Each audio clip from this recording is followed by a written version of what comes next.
Yeah. What's good, yo? Welcome to another episode of Real Talk, where as always, if shit's real, we talk about it. Yo, I'm your host for tonight, Pat Scorpio, New England representative. And as always, I got my man with me. I'm gonna let him introduce himself. Yo, what it do is LB, Lauderdale Boss, aka Jesus Show the Work the God, Go Artist. World still a op, ringgameradio.com in the building, Monday night boxing talk. Yay, what it do? Yes, sir. Ring gang in the house forever and always. And as always, I got my other man with me. I'm gonna let him introduce himself. Hey yo, what's good? Y'all already know who this is. Your boy King P, Bodega Box in the building. Ring Game Radio all day. Let's go. Got a lot of fights to talk about. Should be fun. Let's get it. Who's banned? I mean, a certain who that got to the chopper isn't coming, so I don't gotta worry about him. But this dude for a week, you can't come because now with this, I'm gonna see all this clip. And I don't want to see this dude. This dude. Hey, they got your mans on sex assault charges. Yeah, the nigga you be hanging with. Yeah, stay away, please. I don't need. It's gonna be overblown meme for like a week now. Yeah. See, I stay away from deviance. Like, remember, deviance doesn't pay people. You know what I'm saying? Try to live life though, but live life clean. You dig? And last but certainly not least, I got my other man with me. I'm letting him introduce himself. Hey, what's fly? It's fly. It's Conscious Pilot, the West Coast Adventure, #1 contender, preparing for liftoff. Ringing Radio. Destination is not Cape Verde. You know what it is. Let's fly. Let's go. Yes, sir. Conscious Pilot stays elevated above the clouds. And I repeat, it's Pilot, not Diddy's Pilot though. And because we don't do any of that shit. No Diddy. Let me say it one time. No Diddy. Ain't no deviancy here, bro. You know what I'm saying? That's the diddler's fault. You know what I'm saying? That's why he's on the run right now. You dig? But yeah, man, we got plenty of boxing. It's coming up this weekend, man. From Monday basically to Saturday. So, like I said, if there's not any boxing that tickles your fancy, then you're just SOL. You dig? But of course, the biggest one of them all is pause, because I just realized how that sounded in my head when I said that shit. Is the launch of One Premier Boxing Champions on Amazon Prime, the platform. This is the first event. Good Lord. Hey, bro, you all right? Huh? You all right? What you doing, bro? Oh, no, I'm sorry. Nah, keep going. That's my fault. There's nothing. Oh, okay. Yeah, that's okay. Okay, but yeah, it's PBC, obviously a PBC fight, there was a lot of speculation once PBC went off the air on Showtime last year. Everyone was wondering, speculating what was PBC's next move. And then so it was like, hey, after weeks, PBC on Prime is where it is. So yeah, man, we got a big launch, and obviously they're getting ready for that. PBC's already put a whole bunch of old PBC fights on Amazon. I've rewatched that Crawford Spence one again because it was magnificent, as well as Spence versus Thurman because Spence versus Porter, and then Porter versus Thurman. There we go, because ain't no damn Thurman versus Spence. God damn it. Damn shame. And that some nigga was fucking puss. Yeah. Some nigga was scary. Yeah, and unfortunately, that's going to be one fight that's not going to complete the whole PBC welterweight cipher. Keith Thurman versus Errol Spence. As Thurman was originally supposed to be in the main event against Tim Tszyu, but as we mentioned last week, Thurman officially, I think, tore his bicep tendon, which is like, God damn it, man! Like, what the fuck was he doing to do that? I mean, and so it's looking like now Keith Thurman's body is retiring him before Keith actually wants to. All right. We're not here to talk about the past. Like, let's move forward to the card. We're not here to talk about. Yeah, because we don't know how long he gonna be out. Like, bro, like y'all niggas keep saying retirement. Like, I mean, he got an injury. Like, ain't Eddie Chambers still fight after his injury with his bicep? Yeah, but Eddie Chambers ain't really injury prone. Or not reputation as one. That's PBC fault for trying to center shit around a fragile ass dude like who. And I love Thurman as a boxer, but he was the wrong guy to, because they wasted all the damn promo on him. Sure What's the did. shit? I didn't And even watch it because it's like, what's the point? And shout out to Lukey. I see him like Lukey, mentioning Thurman's body is done. He might fight again, but he's not going to be the same guy. This is a 7-year injury, to be honest. And he had surgery right after Danny Garcia, which he did. Yes, he ain't been the same since Danny. Unfortunately, it's sad. It's unfortunate, but yeah, I mean, he was a brilliant nigga until that. After that, it's just kind of like time's ticking on him. But hopefully, He should have never been fighting a dude at Zoo level anyway. Like that was always just a bad fight. Even though I would have picked him, but still. Of course. I mean, you're not the only one. I think everyone was picking Thurman to Zoo. Like, even though he was a betting underdog, but it is Thurman. But I would have bet on him. Yes, Lukey. Yeah, it all started with the car accident prior to the Porter fight. Yes, we know that because it messed up the Connecticut card. Yeah, that's a memory that's a sore memory for me. Yes, I mean, Keith Wood got stopped in 5 rounds. Oh damn, Lukey he's not even fucking around. He's not even saying like, listen, that's not even gonna happen. Yeah, honestly, I could see that. I could see like if Zoo was to beat Thurman, it would have been like either 5 or 7 rounds, but. I feel like Thurman movement, like if he would have been, on, then yeah, he could stretch it out. But yeah, like I could see that happening. Yeah, and then Android, of course, big fight weekend coming up. Of course, now, I know Android knows this. I know this is definitely a big fight weekend for him. But so I mean, it's gonna be good. It's a lot of boxing on, but I don't feel like it's a big fight weekend. Like it feels like we got a lot of boxing on, which is great though. I ain't complaining, but I guess the only fight I'm really looking forward to this week is the super bad fight, really. Like really? And then maybe Rolly Cruz just for fuckery's sake, but yikes, I'm not really looking. That's not one fight. I'm definitely not looking forward to that goddamn fight. But it's not a barn burner, for instance. It's more of a like. It's intriguing. It's hella intriguing. It's intriguing, yes. It's like Wilder Fury the first time. You're like, Wilder can't really box. I know Fury struggling. Let's see what happens. Like the thing is that one. That's the one that has the potential to be really fun or just really eyesore. Yeah, really bad. There's really no in between. I think Rolly dropping that's Bullet. What makes it intriguing, though. We'll talk about it later, but Rolly dropping Bullet and going back to Solace, that makes it intriguing for me because maybe we'll see an improved Rolly. Maybe. But the pay-per-view does start with 2 free fights that start at 6 p.m. They have 2, and obviously, I mean, this is a good way to get people to, hey, you know what? If we like the presentation on Prime, then fuck it. We'll buy the pay-per-view. I think the pay-per-view is $79 or something like that. I have to double check on that. Damn. Yeah. Then they're not fucking around. But the first fight on there is an interesting fight. You got Sergey Bohacek, who, for some reason gets knocked out a couple fights ago and is in a position now to win another belt. Faces Brian Mendoza, and truthfully, that's a good fucking fight. I mean, that's gonna be a slugfest all the way. And this is didn't both these niggas get knocked out and they fighting for? No, Mendoza didn't get knocked out, but he lost to Tim Zoo. Mendoza went the decision with Zoo. It was gonna be Bohacek Fandora, which obviously both the niggas got knocked out, and we're gonna fight for Jamel's WBC belt, but things changed. Yeah, things changed for that one, but that's good. That's gonna be a hell of a fight though, because both guys can punch. And this will be Bohacek especially is no stranger to throwing his hand. So what are we thinking for a prediction? How long do we think this is going to last? I'll let you go first. I got Mendoza. You said Mendoza? Yeah, Mendoza or Bohacek. Yeah, I mean, I haven't seen Bohacek in a little minute, and like. The Brandon Adams ass whooping is still fresh in my memory of dude. And Brian Mendoza kind of got the same tenacity as Brandon Adams. Mm-hmm. He'll stay with you and he'll throw them hands. I guess I'm leaning toward Mendoza, but he did lose pretty fucking clean, last time. But that's Zoo a beast. But I go with Mendoza on this. Bohacek, like.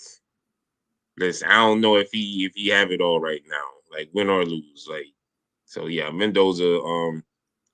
I say Mendoza by decision. Okay. It's a 10-round fight, right? No, it's gonna be a 12-rounder. Oh, a 12-rounder. All right. Oh yeah, because you said it's for a belt or something. Yeah. Interim belt. All right, Mendoza. And new decision. Yeah, they get by the Mendoza decision. All right, there you go, Mendoza by decision. P, what about you? It's the same. This same thing. I think Mendoza's gonna grind it out, pause, and should win pretty easily. Honestly, I don't think he's gonna have that much trouble. Because Bohachuk's not gonna out tough him. Mendoza's a tough guy, and Yes. Bohachuk has looked very shaky anyway. I could see a late KO, but I think it's a 9-3 type of fight. So. Right. So 2 decisions. Pilot, what about you? Yeah, similar to the fellow light skins on here. I think I'm gonna rock with Mendoza. He's a tough motherfucker. We've seen him more. I wouldn't be surprised if we're all wrong and Bohachuk rise to the occasion. He's been waiting for this for a while. You know, I mean, Brandon Adams knocked him out clean cold, but Brandon Adams ain't fought since, unfortunately. But you know, That's that bullshit. That's how it goes. Hold on, he chilling with the same dude who had beat up Ukateki, right? Yeah.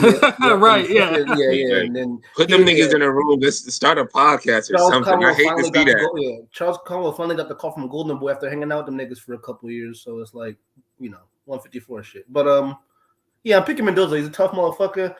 His career arc has been trending, even in the Tim Tszyu loss. I mean, you got to give him respect for not getting stopped because he was getting blasted on balls. So I'm picking Mendoza, maybe a late stoppage or a decision. Right, and I think I'm going to complete the cipher, except I'm not going for the decision, though. I think Mendoza knocks him out late. But I do think it's going to be some back and forth shit. Like, they're going to throw some real hands at each other. But then I think Bohachuk's chin is going to let him down in the later rounds. And I think Mendoza is going to knock him out by, 10.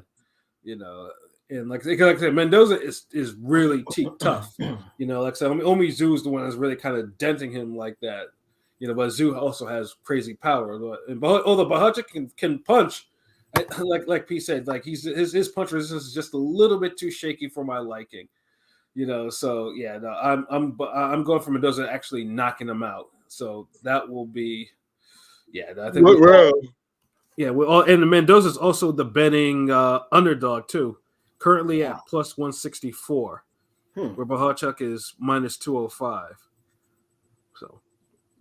If you're degenerate gamblers out there, I'm saying if you want to put a little money on Mendoza, you might want to look into that. What round you got him getting stopped there? 10, I said. 10? Oh, okay. Cool. Yeah, Mendoza's going to knock him off by 10. And like I said, and honestly, if that's not a war, I'd be completely surprised because that's the fight I think they really want. Okay, we need to draw these motherfuckers in for the rest of this goddamn card. So we're making sure that's the fight that sets it off. And then I can see that fight looking like Crowley Ramos.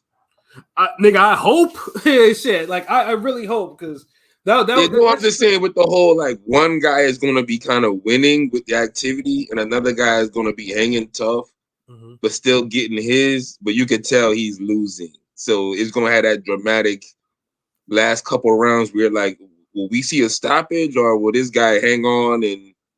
Vasquez, Marquez, this shit and kind of be tough. So it got decent. Yeah, no, it could be a decent good fight. Yeah, because that Crowley Ramos fight, it was a damage fight. Crowley had to go to eye surgery for winning that fight, and Ramos is just like he hasn't been kind of heard of. So that was a hard fight. You know what I'm saying? So, hey, if that opener can live up to it, I'm all for it. And then we got another free fight with someone who should be middleweight champion in the next 2 years or so. We have Elijah Garcia and Kyron Davis. Like I said, that's, again, great fight. Elijah Garcia, my only complaint about him is he takes so many fucking punches. And he's young, too, and I get it. He does, but it's like he knows defense. He has, a defensive awareness. But it's almost like a prime Zoo in a sense where, he comes off like he's more concerned about his offense than his defense. Where that's why I never got the whole Golovkin comparisons because it's you could tell Golovkin he cares about both. Right. Where Zoo was always fuck it. If I land this 1-2, hey. Right. But yeah, I agree with that. Yeah, and my thing is like I know. I mean, he's young. I get it, but it's not. He's faced a couple of good punches that could really, especially in his last fight. I mean, he was getting cracked really good before he kind of just The outlasted. Resendez fight, right? Was that? The Resendez fight? Yeah, the Resendez fight. Yeah, that was a good dope fucking fight fight. too. It was damn near almost a fight of the year candidate. But yeah, it was just you hate to see it though, but you also see that dude is incredibly talented. Like dude can be in the mix right now as a middleweight champion. And like I said, all this is just time. Time to develop his defense. And then we have Tyrone Davis, whose best result was getting a draw of Anthony Durrell. And again, in one of those fights, you're like, why is Anthony Durrell getting a draw with this guy? Yeah, because it was a close competitive fight, but you do feel like Davis kind of should have took that. Mm-hmm. But it wasn't like no crazy robbery or nothing. It more so speak on Durrell than anything. Yeah, it does. And Durrell unfortunately has a lot of these has been getting a lot of these type of wins or losses or draws as of late in the last couple of years. And then of course they throw him in a couple of fights later against Benavidez, who pretty much destroyed him. He got stopped on his feet though. If you remember, he got stopped on his feet. Even he was hanging with Benavidez. He was going to go down regardless. He was eventually going to go down. Yeah, it was only. But there's levels to it. It's not like he was getting like destroyed. Like he was trying to hang with him. He was tough. He's a tough kid. He was trying to hang with him, but he just couldn't. Benavidez was just too much. But like I said, this is a good. I won't say it's a crossroads fight, but he's on like a 2-3 fight win streak since then. So it's not a crossroads. It's more like might be an experience step up fight with Garcia. But yeah, I don't like maybe a crossroads for Davis because it's like if he beats this kid, it's like it puts him back in the picture. Right. Where if Garcia wins, it's like you got a new kid on the block where it's like, okay, I'm fighting dudes that done been at it with Durrell, Benavidez, So it's a good fight, good fight. Yeah, no, it is. Like I said again, like because because we all support Elijah Garcia should get as much exposure as he possibly can. Because like I said, that's a future middleweight champion, right? We need an American middleweight to do something. I mean, he's Mexican American, but we need fucking some middleweight out. He speak English, but we'll take it. Middleweight needs a whole spark because middleweight division is pretty much a dead division right now. It does. Like nobody's trying to clean it up. It's just, y'all niggas was hating on Golovkin all these years, and now that he gone, look at this fucking division we got now, nigga. Yeah, we have one unified champion and 2 inactive champions that have been active for 2+ years. What kind of shit is that? And the unified champion he got it from some random Germans who we'll never hear of again. That was nasty shit. Right. Exactly. Yeah, so just a bunch of random bouts at 160 where it's like, but then like I said, this is.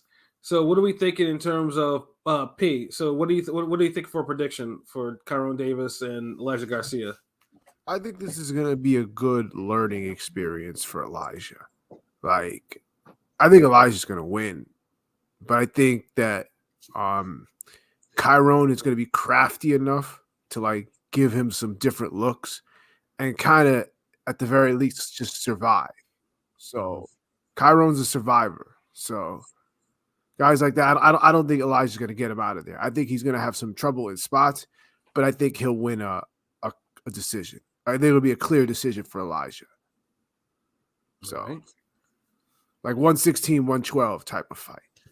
I think it's let me see. Is it a 10 round? Because it's not. Let's see. It's a 10 rounder. Yeah. It's like 7-3, 6-4 type of fight. There you go. All right, Pilot. What about you? 10 rounders, shit. I'm being more wishful here. I think it'll be more along the lines of what P said. It'd be a tough, gut check for the kid, for Elijah. But I'm gonna just be optimistic and say he's gonna get him out in 4 rounds and continue his trajectory of fighting for a world title soon because it's more hope than anything. So I think he's gonna knock Tyrone Davis out in 4 rounds. No disrespect. Shout out to Breadman and Tyrone Davis, but. Yeah. Hey, that's right. Brett does train him, doesn't he? Yeah, he does. All right. Well, there you go. LB, what about you? Yeah, I'm kind of agreeing with Pac. I mean, call this nigga Pac. But Pilot, I'm looking at Garcia getting a stoppage, but maybe not that early. Because King P is right. Like Davis is crafty. He's a survivor, but he also a fighter. I don't think he's gonna. What's his name? He ain't gonna Miguel Vasquez it. He's gonna try to win, but he'll have his moments. But I think Garcia gets him out in 8 rounds. Okay. In a good little fight too. Like Davis ain't gonna just go in there. Like I think the plan for Davis may be the damn and you're right, Brad does train him. It might be something similar to that guy he had fight Brandon Lee that time. Mm-hmm. And like Brandon Lee was kind of overpowering him until like maybe the last 3-4 rounds with the dude. I forgot his name. But it was a fight not too long. It was about maybe a year or two ago. But the dude started connecting and hanging with Brandon Lee toward the end. So it might be I can see a situation like that too, where you're kind of letting Elijah Garcia get his shots off, his power off, let it kind of, get him at 70% instead of 100 and then trying to go to work. But a little harder in 10 rounds. And you got to have like the power to really kind of beat dudes up at the end. Right. And the Hopkins Jermaine Taylor approach ain't for everybody. Facts. It ain't for Hopkins, to be honest. Like, I don't know who told this nigga, like, yeah, you got KO power at the end of fights, bro. Like, but yeah, and shout out to Android with it, dude. I read a tweet saying Triple G could come back now and win a belt at 160. It's true. Probably. He's looking a little true. big though. I can lie. Triple G, he gonna need a couple months to cut down back and weight. He's looking like he's like in theory, he's right, but just when you apply it and really look at it, like dude is like, I think his mind is just foregoing out of the game, and he couldn't make 160. He'd have to come back at 168, and that's a whole nother game. Yeah, and some what's the big point? monsters at super middleweight. There's some young big motherfuckers at super middleweight. It don't even matter if you already had the payday and you took the damn champion to the brink. Right. It's like we don't even care about Golovkin fights at 168. Like, and I'm a fan, big fan, but his time is gone. Like, we want to see them Benavidez fades at 168 now. Canelo and all them niggas, and Maul and whoever else get popping. Exactly. But yeah, Garcia by late KO, man. Like 8 rounds. But I can also see it going the distance. But yeah, good fight. Yeah. I do believe. I agree that Cameron Davis will probably make it interesting. He might even outbox Garcia in like maybe the first couple 2 or 3 rounds or whatever. But I do. I do think though Garcia will eventually wear him down by the mid rounds or whatever. And I think. I wouldn't be surprised if Garcia. Well, at least we'll score at least one knockdown because, like I said, Cameron Davis is hard to get off his feet. I don't think he's gone down. At least I haven't seen any fights he's gone down. And like I think this fight will look like how this fight could potentially look like how niggas thought Zoo and Thurman would look. Right. You know what I'm saying? But I do think though Garcia will get this opportunity. I think like around 7th round, like he'll probably get hit with some crazy combination, and then you'll see Brad jump on the apron and like wave that shit off like immediately. Yeah. Like, so yeah, like, and I think right now in terms of his odds, right now Garcia is a minus 1,300 favorite. Oh, damn. And Tyrone Davis is a plus 790 underdog. So yeah, it looks like the Vegas is like saying like, yeah, Garcia should win handily though, but I do think it will be a competitive fight. Now, if Garcia gets rid of Dude probably in 3 rounds or less, then I'm like, oh, okay, apparently we misgauged his abilities. If it's like 3 rounds, and then Pilot did say 4, so he up on it, but yeah, I feel you. You know what I'm saying? But those are at least 2 good fights to set off, to sell the pay-per-view and to convince the subs, the subscribers, people who that's a quality doubleheader anywhere. Right. Like you had me hooked on that. Like if that wasn't even a part of Prime and you just said these 2 fights on tonight, like I would legit watch that shit. And you know that, and I have a feeling too that those fighters in those fights will be motivated because okay, we get a whole new platform. Like we got to make sure, like they know they're gonna set the shit off, so they're gonna probably put like 200% effort into their fights. Like both fights should not stink at all. And once we get to that, we get to the main card, which because little moving around, particularly in the opener and the main event. Now, the opener now was something that was in the prelims. And truthfully, I can see why they kind of moved it up because as much as we all like flyweight action, I'd say the masses don't necessarily, the masses don't, they sleep on the flyweights like that. So they're like thinking like, okay, we could probably bury this on the main card and we have like the other notable names on there, give or take on there. But you have people that can actually throw hands, such as the case of one Julio Cesar Martinez, who hopefully better get his shit straightened out. Like I don't want to hear that this motherfucker visa, passport issues, another issues. This nigga be having more visa issues than a cartel. Also, JCM's under Canelo, right? So they're probably trying to make be like, oh yeah, see Canelo looking out for you type of shit. He's still in Canelo's camp, really? For some reason, I don't know what this motherfucker. Last minute he was in Matchroom before, and now he's fighting on PBC. Like I'm just trying to figure out what I don't know what this dude be doing. Like he still holds his belt. Like he blows weight, he gets these injuries. He got that gift against that one dude. I felt like then he knocked somebody out. Right? He got that one gift. I felt like. Yeah, like one thing too is like Julio Cesar Martinez is a fan-friendly fighter. Like bro, like dude can punch. Like dude will brawl, but he definitely should have a better career than what he has right now. Like, yeah, it's like I only know him for like two things, like missing like visa issues, and they tried to feed Chocolatito to him and it backfired. Yeah, like he has to do something. And so before I kind of like this style, like I'm like, he's aggressive, it's hard, like that. But it's like somehow, like it just like he's only known for them two things now. Like he need to do some other shit. Right. And that's the crazy shit because he is facing somebody now, as I mentioned before, someone who can absolutely give him a hard fight in Angelina Cordova. Like, Venezuelan fighters, all they know how to do is punch. We saw that with Barroso. They may be slow, they may lack a little bit of skill, but you just can't get cracked by them clean. You know what I'm saying? Like, they will knock you the fuck out. And Cordova is like 18-0-1 with 12 knockouts, so like if you see him, he's been on the Golden Boy cards, saying so like it could be like maybe right time for Cordova to actually maybe score an upset over Martinez, who's like I said before, dude has just been looking like you like obviously you want to cheer for him, but it's always something with him. Like there should be odds right now, like will Martinez actually make it to the fight? What would be like he's at that point right now, and the Arroyo fights was kind of like damn, like you want to see it, and it's like, but yeah, like you got him. Like, well, I want to hear the predictions from y'all on this one. Like, what y'all got this one as? I mean, they're gonna throw some hands. So for some reason, and I don't know why I keep on thinking. I think Cordova is.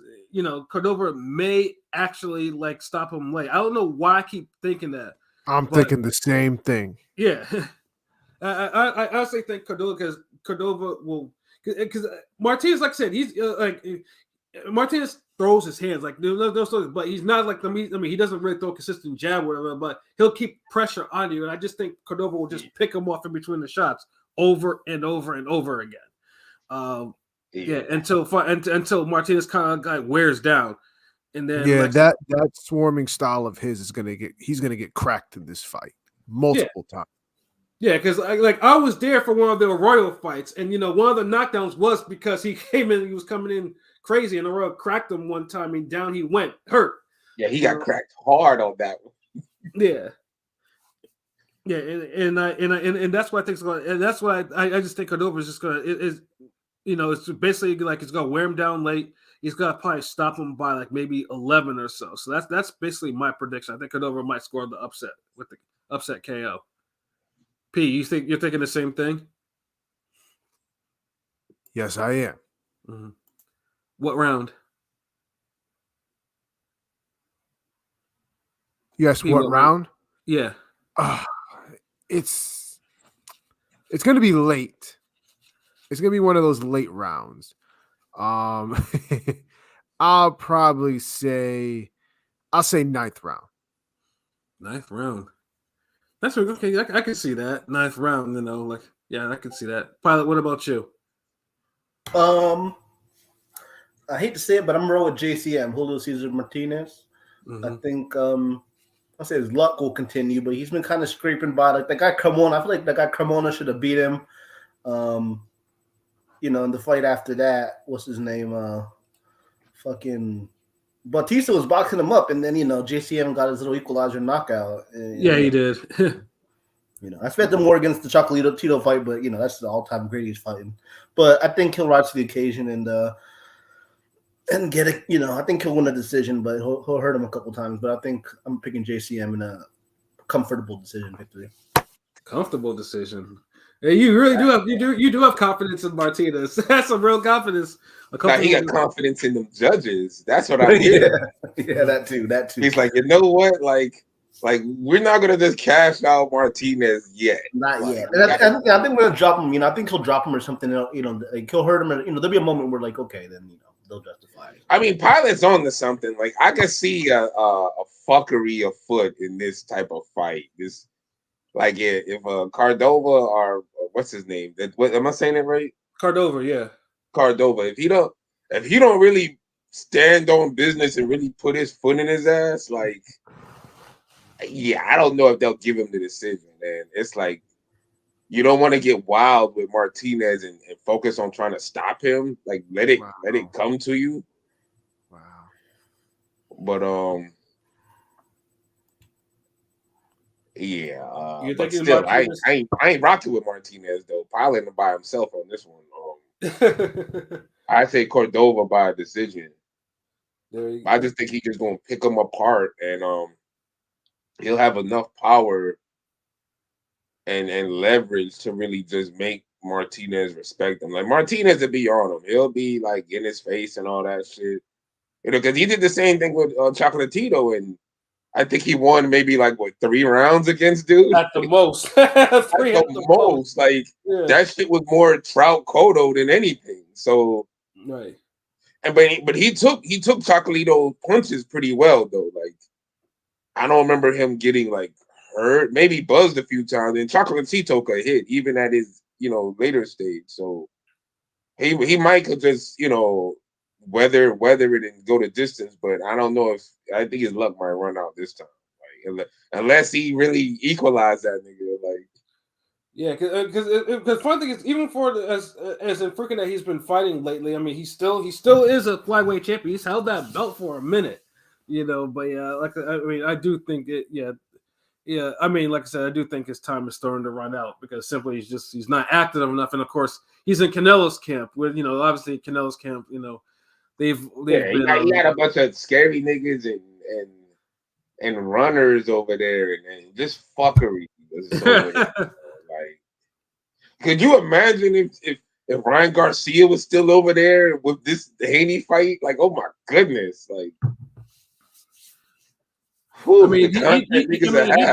He'd be better offensively, sure, but then he'd probably get picked apart even faster. I don't even know if he'd be better off offensively. I didn't see he'd still be the same dude getting spun around from left hooks from Jason Velez. Yeah. Nah. Or getting dropped hard by Luke Campbell, Yeah, that shit wasn't gonna work no more for him. His luck ran out with them Canelo niggas. Nah. Nah, I would even Yeah, I know Derrick James ain't the best, but god damn. Hey, that's better than the fucking Reynoso right now. That might. I don't know. Me personally, I don't know if I would want to train in the gym, and the nigga who's the head of the gym is also ducking a fight. That shit ain't going to bro. Honestly, could you see yourself going to a gym every day, and the nigga you look up to, the dude who's and we've all been to boxing gyms. We know who's the ace or the star of the gym. And you know what I mean? And imagine him being a guy that's afraid of smoke from somebody, and not just on some like he's avoiding it or He's he's too waiting big for the. for me. He's too big. Yeah, he's literally saying like, nah, I need $100 million for this. I need that. Then he Do had it. 50 million. Just excuse after excuse. So yeah, like I don't think Ryan Garcia would have I don't think he needed to be in that type of environment. Like as much fuckery he brings himself, like I personally wouldn't want to be going to no gym where I know the best nigga in the gym is ducking a motherfucker. Who earned it? Who earned it? Not just a nigga calling you out. It's one thing if a nigga just calling you out and just talking shit about you. Like every time you go, the streets is like, yeah, man, yo, Jay, fight this nigga. Yeah, this nigga running. He say you ring gang niggas pussy. Like y'all niggas soft. Yeah, you training niggas, you ain't fight. Now that's one thing, and you know the nigga just running his mouth. He ain't earned it. But a nigga earned it, and you making like fuck that gym, nigga. I can't be in no gym like that, nigga. Because you'll start doing certain shit that nigga doing. Right. So but yeah, that's it on that. But yeah, like I said, that opener, like I said, because the flyweights. In the last year, they had Puma Martinez set off that shit lovely with his fights. And, his fights were just damn near just violent affairs for no reason, like other than he's just like he unless he just felt like he had to go war that day or whatever. So it can just continue the condition of getting the lighter weights to shut shit off. Because we're especially Anita for the next fight, which we don't even know what to even expect anymore. We have one middleweight champion who's going to make his first title defense in 2 fucking years as a full middleweight champion. Arislandi Lara. The fact that they put Lara and Thurman, 2 of the most inactive niggas on one card, you should have known one of them wasn't going to happen. Right. Like, I really don't know what PBC was thinking with this, and I fuck with PBC, but there was really some ifs and maybes on this one. With Lara, at least he doesn't have a history of getting injured. At least that to his credit. True, but are we really I'm making a card to just promote boxing on a new platform.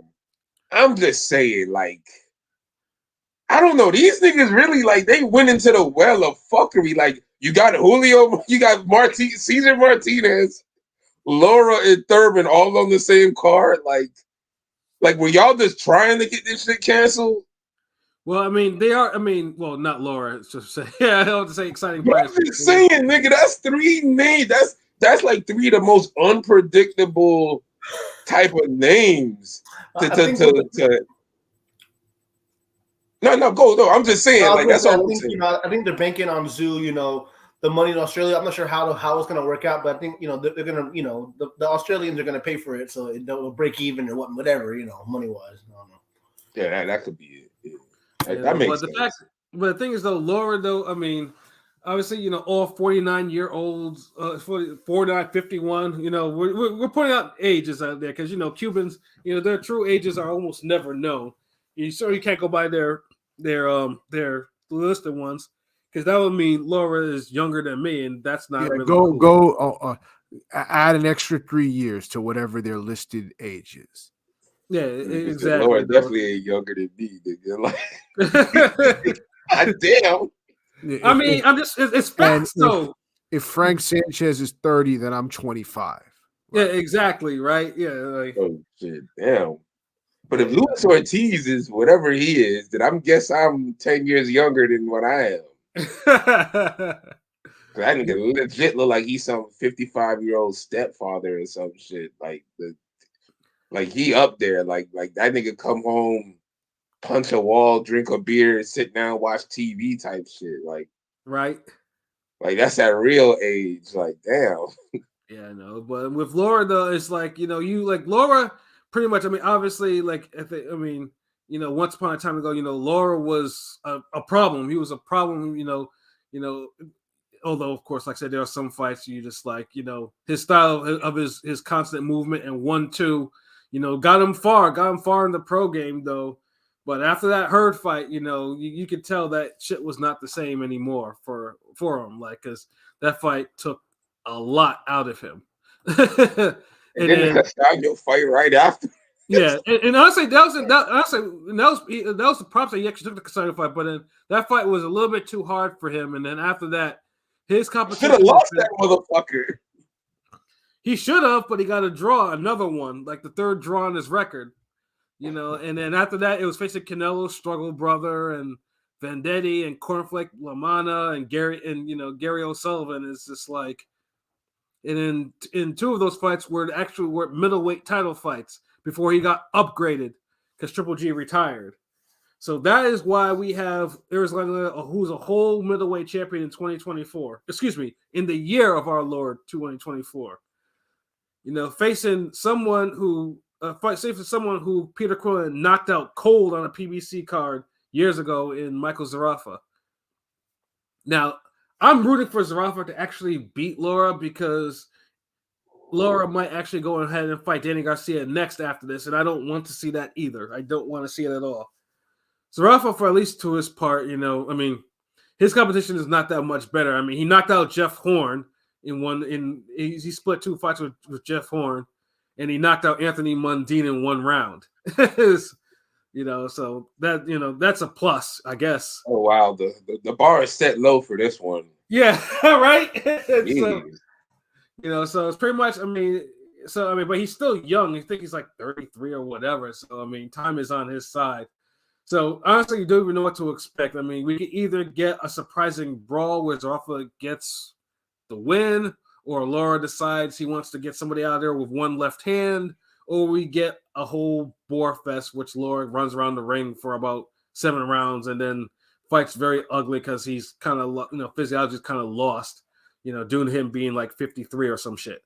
So it's, so yeah, what are we thinking for prediction? LB, what do you think? And what do you hope and what do you think? I hope we get a good fight, but like this is Laura we're talking about.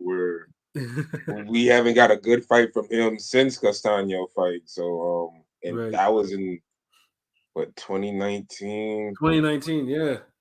Geez, 2019 just was amazing. Anytime I think about it, like Jesus, that was if you didn't get into boxing that year, you kind of failed. Yeah. But Laura by decision. And it's the fight. It's going to be the roll up, the corner store, order your pizza wings. It's going to be that type of fight. Like, unless he knocks dude out early, just he 1-2s him real quick. But then that's the thing is like Laura, like he went the distance with fucking Freddie Hernandez. Like, geez, like, but you'll knock out a Ronald Hearns. Yeah, it's weird. Like it's just weird, nigga. Like, and remember Berto made the easiest 900K I've ever seen in my life with his fight with Freddie Hernandez. You have to understand how long Laura's been fighting. Laura has fought the Punisher. Like, he's probably the last active fighter that's actually fought the Punisher right now. Like, in a fight that he should have won. There's no question about that one. Should have won by KO if he damn stopped fucking around. He wasn't like that nigga. That nigga. That's probably his best offensive performance I've ever seen. Like, it was, but the fact that he couldn't put Paul Williams away, and he was having his moments where he would let Paul Williams come back and throw hands. You would not. Look, somebody of Laura's caliber was not supposed to let Williams even win 4 rounds in their fight. Punisher still Punisher is good, but remember, this wasn't the Punisher that turned it around. This wasn't the Punisher that fought Ashita, and it was like, okay, look like this nigga kind of came back now. Look like he's kind of back to normal, where it's to the point where, like, you know what, I can see him fighting Canelo, give him a little see if Canelo can handle him. No, this was the Paul Williams that was still trying to figure shit out. Like, yeah, his punch resistance was horrible in that fight. That's what I'm saying. Like, he was getting hurt by Laura. Like, goddamn, Laura just stepped the foot on the gas and knocked this motherfucker out. No, you just 1-2 the man to death. You ain't got no creativity in your offense. You didn't step to him when you should, and you knock him out. No, you're fucking throwing your 1-2s, letting Paul Williams keep getting into the fight. Like, bro, like, And To me, that was just the Milena payback, really, for it was. Like I Yeah. said, like if there was supposed to be a boxing loss, karma. yeah, he was supposed to have a loss on his record. You know, Laura, if it wasn't gonna be for the Punisher, it was gonna be for the Molina. Which he got drawn. And then you got Android Laura always been a puncher. It's just he a boxer first. Laura believes in his boxing more than he believes in his punching. Because if he believed in his punching, he would have clearly beat Canelo and not fucking get on his bicycle after getting a couple body shots. Right. At least Thurman could still fight when he get them body shots. Laura really turns into a different dude. And the funny thing is too is Laura is like he goes to this with Hernandez, but then he stops Alfredo Angulo and fucks his whole shit up in a fight. Well, he had to. Alfredo Angulo was right there with him and knocking him around the ring and shit. Some niggas ain't gonna stop nobody unless you force them. Unless you say look, nigga, if you don't stop this dude, he gonna stop you. Then it's okay, he's right. Punch, knock him out or break his face. Yeah, you got a lot of fire in motherfuckers like that. He's the worst type of niggas that you would want to train, really. Yeah, because it's and then of course the Trout points. He literally washed Trout. Trout was never beaten as badly as he was by Laura. That's another thing. Because Laura could do everything better than Trout. There's not. The only thing Trout does better than Laura is activity and offensive variety. Mm-hmm. But unless you're kind of quicker or hit harder or box better, that's not going to really come into play against a guy like Laura who just does everything better because he's a little stronger, he's faster, he hits harder, better deep. Laura has a legit one-hitter quitter. His left hand is a legit one-hit quitter. So it's and like Andrew say, he's sitting down now because his age. Because I don't think he can take too much punishment or the run. He's always sat down. It depends on the opponent. When somebody could hurt him and put the fear of death in him, he'll sit down. If it's one of those where if it's a Canelo situation where okay, I gotta box a little bit, then he ain't sitting down. He pick and choose. He was sitting it down against Hurd, Castano, any nigga who could hurt him. Right. Anything got nothing to do with it. It's his temperament. Mm-hmm. But fuck this fight. Y'all got this nigga winning so we can talk about something better. Yeah, no, I got Zarafa because I'm hoping for I'm praying for Zarafa KO. Zarafa KO, and I don't mind that either. In 10. P, what do you think about what do you have for Zarafa and Laura? Laura's not losing to the stripper. He's knocking him out.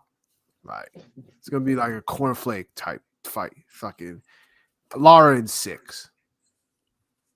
Pilot? Yeah, same. Laura's gonna ice the stripper out. Laura's become, a stationary counterpuncher. He's Cuban, he got the skill, but when he moves to 160, his legs getting older. Lately he's knocking out, cornflake and the nigga with the planter's mustache, Spike O'Sullivan. Gary O'Sullivan, Spike O'Sullivan. Whatever. So I think it'll continue. This Zarafa is, been waiting for a minute, but it's a wrap for him. He'll get knocked out in 7. And what do we have for odds on FanDuel? Well, Zarafa is obviously the underdog at plus 270. Laura is a minus 370 favorite. And then this one has methods of victories already out. For a Laura decision, it's plus 105. So, there's something there. For a Laura KO, it's plus 220. A draw is plus 1,600. And I put something on the draw, too, because Laura has too many histories of these weird draws that he can get in. And then Andrew in the comments, I did see Angel Garcia in an interview saying Daddy might be back, but it might not be on PBC. And that's what Angel said. So that's just looking at your comment. I just wanted to mention that. Yeah, no, I saw that too. Yeah, I wouldn't want to fight Laura either. What does that do for Danny's career? It gets him a 160 belt, makes him a 3 division, right? But I don't know. Yeah, but this is fucking Laura though, bro. Your fight could be ugly. It's not a good style matchup for either one, really. Yeah, and no one seems to want to see it. Zarafa for the points is plus 550, and Zarafa to KO is plus 650. So, like I said, there might be something. I even think it could happen. Yeah, and like I said, and like even this even I mean, wow, for some reason this fight has like all the bets. Like Laura to win between 1 and 6 is plus 750. So there's something there, which is possible. It is very possible. Or Yeah, niggas is better off just trying to guess the fuckery outcome in the Laura fight. I wouldn't even add Laura to no parlay on this one. Like this is Laura, a strictly shits and giggles solo bet. Yeah, I mean, shit too. I mean, or if you bet Laura to win in the first 2 rounds, it's plus 3,500. So, like I said, though, like Laura has a one-hitter quitter, like you said. So, those props may actually be attractive if you actually want to, to dabble on that. But yeah, that fight, we just hope that fight. That's a piss break fight, smoke break, fuck break, whatever break that you think of. That's what that shit is. A nigga breaking into your house to watch the pay-per-view, you beat his ass break, like yeah, exactly. Some LL shit. Exactly. So the next fight is the fight I hate the most. I just hate it off GP. I'm not even gonna hold you, because we got one Rolando Rolly Romero making his first title defense of the 140 belt, which he shouldn't have, against Isak Pitbull Cruz, who's coming up from 135. Like I said before, I'm not gonna hold. We have one fighter who pretty much ducked his Mando and let his Mando go into a situation where his Mando got brutally KO'd by the fighter that Rolly should have lost in 1 round by the old 55-year-old. No, all that proved was the Mando didn't deserve to be Mando. And I think Rolly was right about saying the dude that Burrows had true power because he knocked out. I know it's British Chin, but he didn't knock out a top contender, in 1 round. Yeah, because everybody was picking dude to beat Rolly if they fought, and it made the impression that Rolly was ducking dude. It didn't. You lose to the same guy in 1 fucking round. Well, like Rolly did duck. Rolly did duck Davies. We have to make that very clear. He absolutely did, but now hindsight is like these niggas is like all these all 3 of these niggas is trash. It's just the old nigga is the highest quality of trash. Like he's at the top of the trash mound. Right. Like because Davies, all he did was he proved Rolly right. Yeah, Rolly. It's like 2 ducks don't make a goose, nigga. Like even though Rolly that shit don't make no wrong. Didn't make a right either. Like I mean, Rolly clearly, Stevie Wonder could tell you fake that injury, but it is what it is. Of course he did. Yeah, he did. But then it's like and that's the thing. Like Davies talked all that shit, getting into it with Leonard Ellerby, who has nothing to do with the dude's situation. First of all, talking so much shit, Davies talking so much shit, and you have that type of performance. It's one thing if you go some rounds or you lose a decision or you give us a fight of the year, whatever, but that was the worst outcome to have for yourself for the type of shit you was talking in the circumstances. Like, literally, I don't even want to hear from this nigga no more. Yeah, and it was rather unfortunate too because now with Barroso will absolutely, take a step aside because Barroso's in the winding down of his career, so Barroso's definitely going to take a 6-figure, step aside, whereas Davies was not going to. So this is why we're getting the fight with Cruz. And Cruz, obviously, ever since that fight with Tank, everyone obviously he made it very close for Tank, and he he lost a close decision. But Cruz hasn't done anything after that. Well, his last fight was like the first real opponent, right? And that was like, God damn! After like 2-3 years of just fucking off, like, and then he didn't look good in his. In the fight where he finally fought a decent fighter, a decent fighter. So that's another thing. I'm just like, bro, like you can't. That's like you telling somebody like, yo, go to the store and pick up something, like pick up this, and it's like they just procrastinate, and then they finally go to the store, and they come home without this shit you ask them niggas to get. You're like, I mean, truthfully, I thought Cabrera actually won that damn fight anyway. So I can see that it was one of like neither guy looked good. I just felt Cruz, his punches were a little more impactful, so I could see him winning. But neither guy, like, and the fight was there, like their styles meshed. Where if both guys would have just did better or went harder, like it would have been a whole different outcome. But it just seemed like niggas were just like they both mailed it in. Well, the fun thing is too is like Cruz, like Cabrera had a chin him because Cruz didn't hurt him for shit. Like could not hurt him. Yeah. Seemed like he just landed bigger shots though. Yeah, he did. You know, Cabrera. Like, he just kind of stood there, took them shits. Then he was like, "All right, my turn." Bye, bye, bye. Yeah.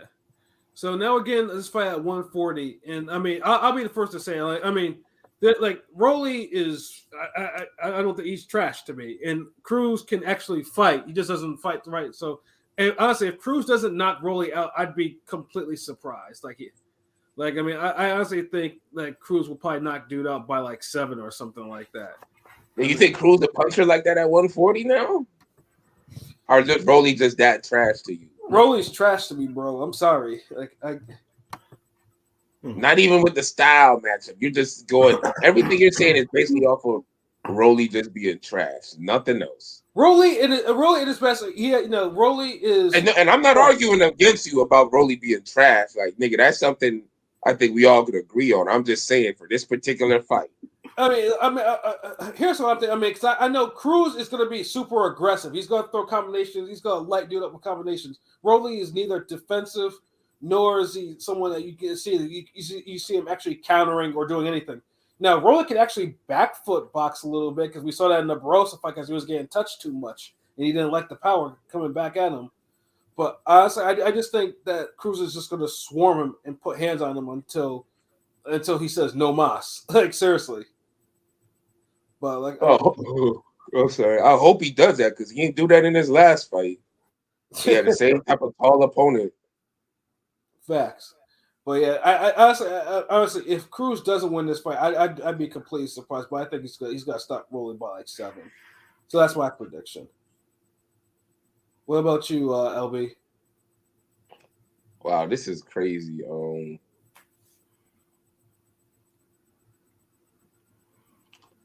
I feel like Rolly by decision. Rolly by decision. How so? It's just,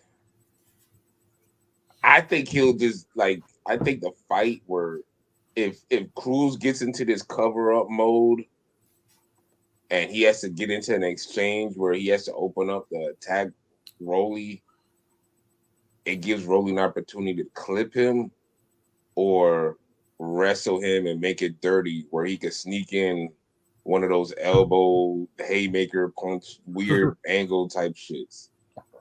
So so I just see that's how the fight naturally progressing. If Cruz had a better performance last time, I'd be more sold on him like beating the shit out of Rolly, but he looked bad against Cabrera. Yeah, like Cruz, I feel like he damn near spoiled on the vine at this point. Like he just looked like he was just in there for a check. Like I don't know. Like Rolly looked bad too against Barroso, but god damn, like that. This fight is just horrible to call. But at least he's at his natural. He's more at a natural weight class. Mm-hmm. Whereas I think Cruz, one of those dudes, if he trained harder, like he could like. I don't see him as Cruz as a guy that should have moved up to 140 right away or right now. Like, agreed. He didn't look like he don't look like a dude big enough. Like he could have stayed at 135. Like he's JoJo Diaz and he's JoJo Diaz in himself. So, but you're still sticking with the Rolly decision. Yeah, because I feel like it's obvious that they kind of like the powers that be kind of see more in Rolly as a marketable name, future opponent for people, more so than Cruz.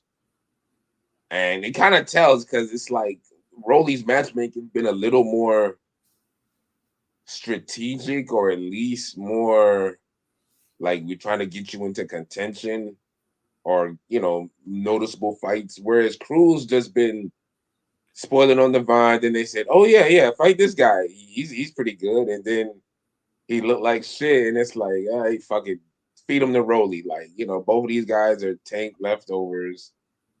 Let's see what's the tastiest leftover. Like, we got Cheesecake Factory leftovers with damn Grand Lux Cafe.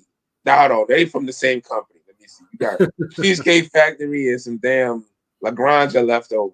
La Granja. Leftover, Pollo Tropical, or You just got leftovers versus leftovers, nigga.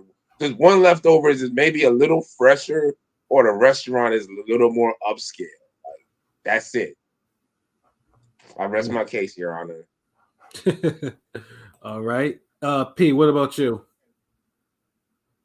Pitbull, 9th round KO. I think he's gonna stop him in the 9th. It's gonna be an ugly fight, honestly. I can also see that too.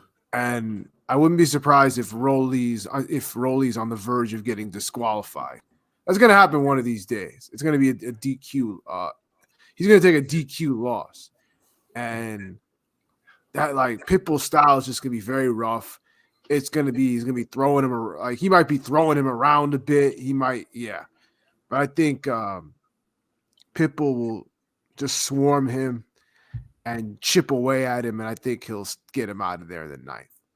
Rolly's not all that durable, not anymore at least. So, yeah, I mean, damn, y'all surprised me with all these KOs. Like, yo, Pilot, what you smoking? I mean, what you going? I'm picking. Oh, I'm sorry. I don't know if P is done or not. I don't know. Oh, I'm sorry, P. That's right. That's my. I'm done. Go ahead. Yeah, I'm being optimistic again here. I'm rolling with Shutter's pick of rolling with the decision. You know, I know this fight is going to be an ice form more than likely, but I can see the fuckery. So, and it's intriguing because Rolly's a big motherfucker that looks like he could end up being a welterweight, and Cruz looks like a small dude that could be at one. You know, he's a tank, but you know, he looks like he's a short motherfucker. He could be at 130, really. I mean, he's small lightweight, so it's like it's intriguing because Romero did leave Bullet, who I don't think was coaching shit. Shout out to Dennis Rodman, Steve Curry. Bullet don't think he was. I didn't see any improvement with Rolly at all. He looked decent against a tank fight, whatever. But the Barroso fight was literally the best we've seen him look ever. And that full halfway tank was carrying him, but he did do. He looked competent. Either way. So I think him going back with his original coach Ismael Salas, who has a hitter.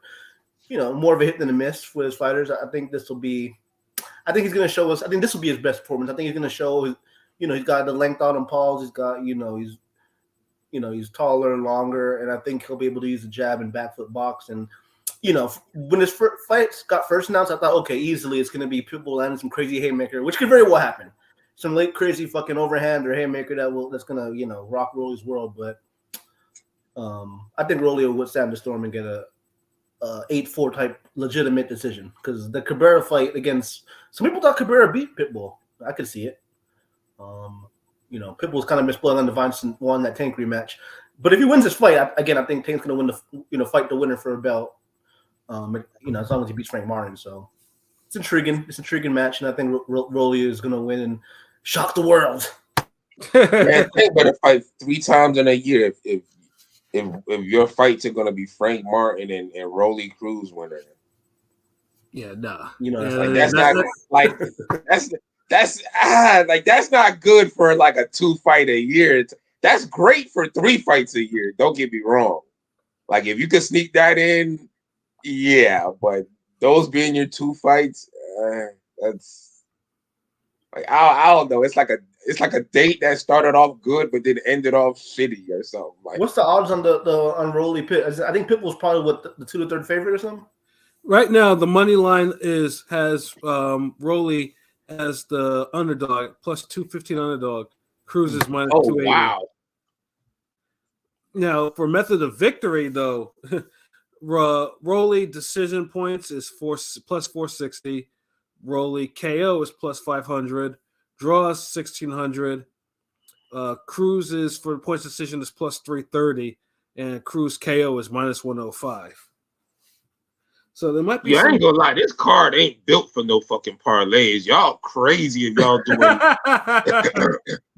extended. If y'all do a parlay for more than 2 fights off this whole card, you crazy. Oh, salute Rob D. What's good? What's happening? RGR. Salute Bev. What it do? Damn, I feel like I didn't see Beth's name in here in a good minute, so I hope all is well, though. But salute, bro. Yeah, no, I mean, that's like because, like I said, it might be one of those things. It's like obviously, I mean, I want to. Cruz KOs I'm betting on too, but there is value on the Cruz decision. That's for damn sure. If you're betting now, of course, I'm pretty sure as the fight gets here, it'll probably go down. But I don't know if they gonna give Cruz a decision. Like he gonna really have to beat the shit out of Rolly to get a Cruz decision. Like I mean, shit, Barroso was winning comfortably at 2 of the cards. Like he was. That fight was getting good too, and fucking Tony Weeks fucking stopped it. It was actually heating up. It pissed me off. Yeah, that's when the judges was like, wait, hold on, we can't give this trash nigga the fight, yo. yeah. See, and that's my point exactly. Like Barroso was up on 2 of them cards, but what was the result? Well, no, Barroso was up on all of the cards, but 2 of them. All the cards. It don't matter, but the result was that's why the fuckery happened. Yeah.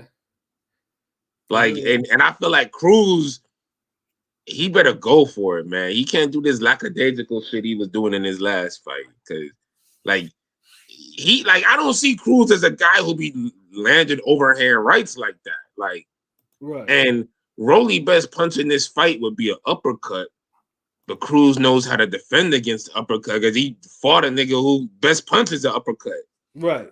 So this fight could look ugly. If I'm Cruz, I'm just trying to stick to Rolly and just work his body and maybe get an overhead shot.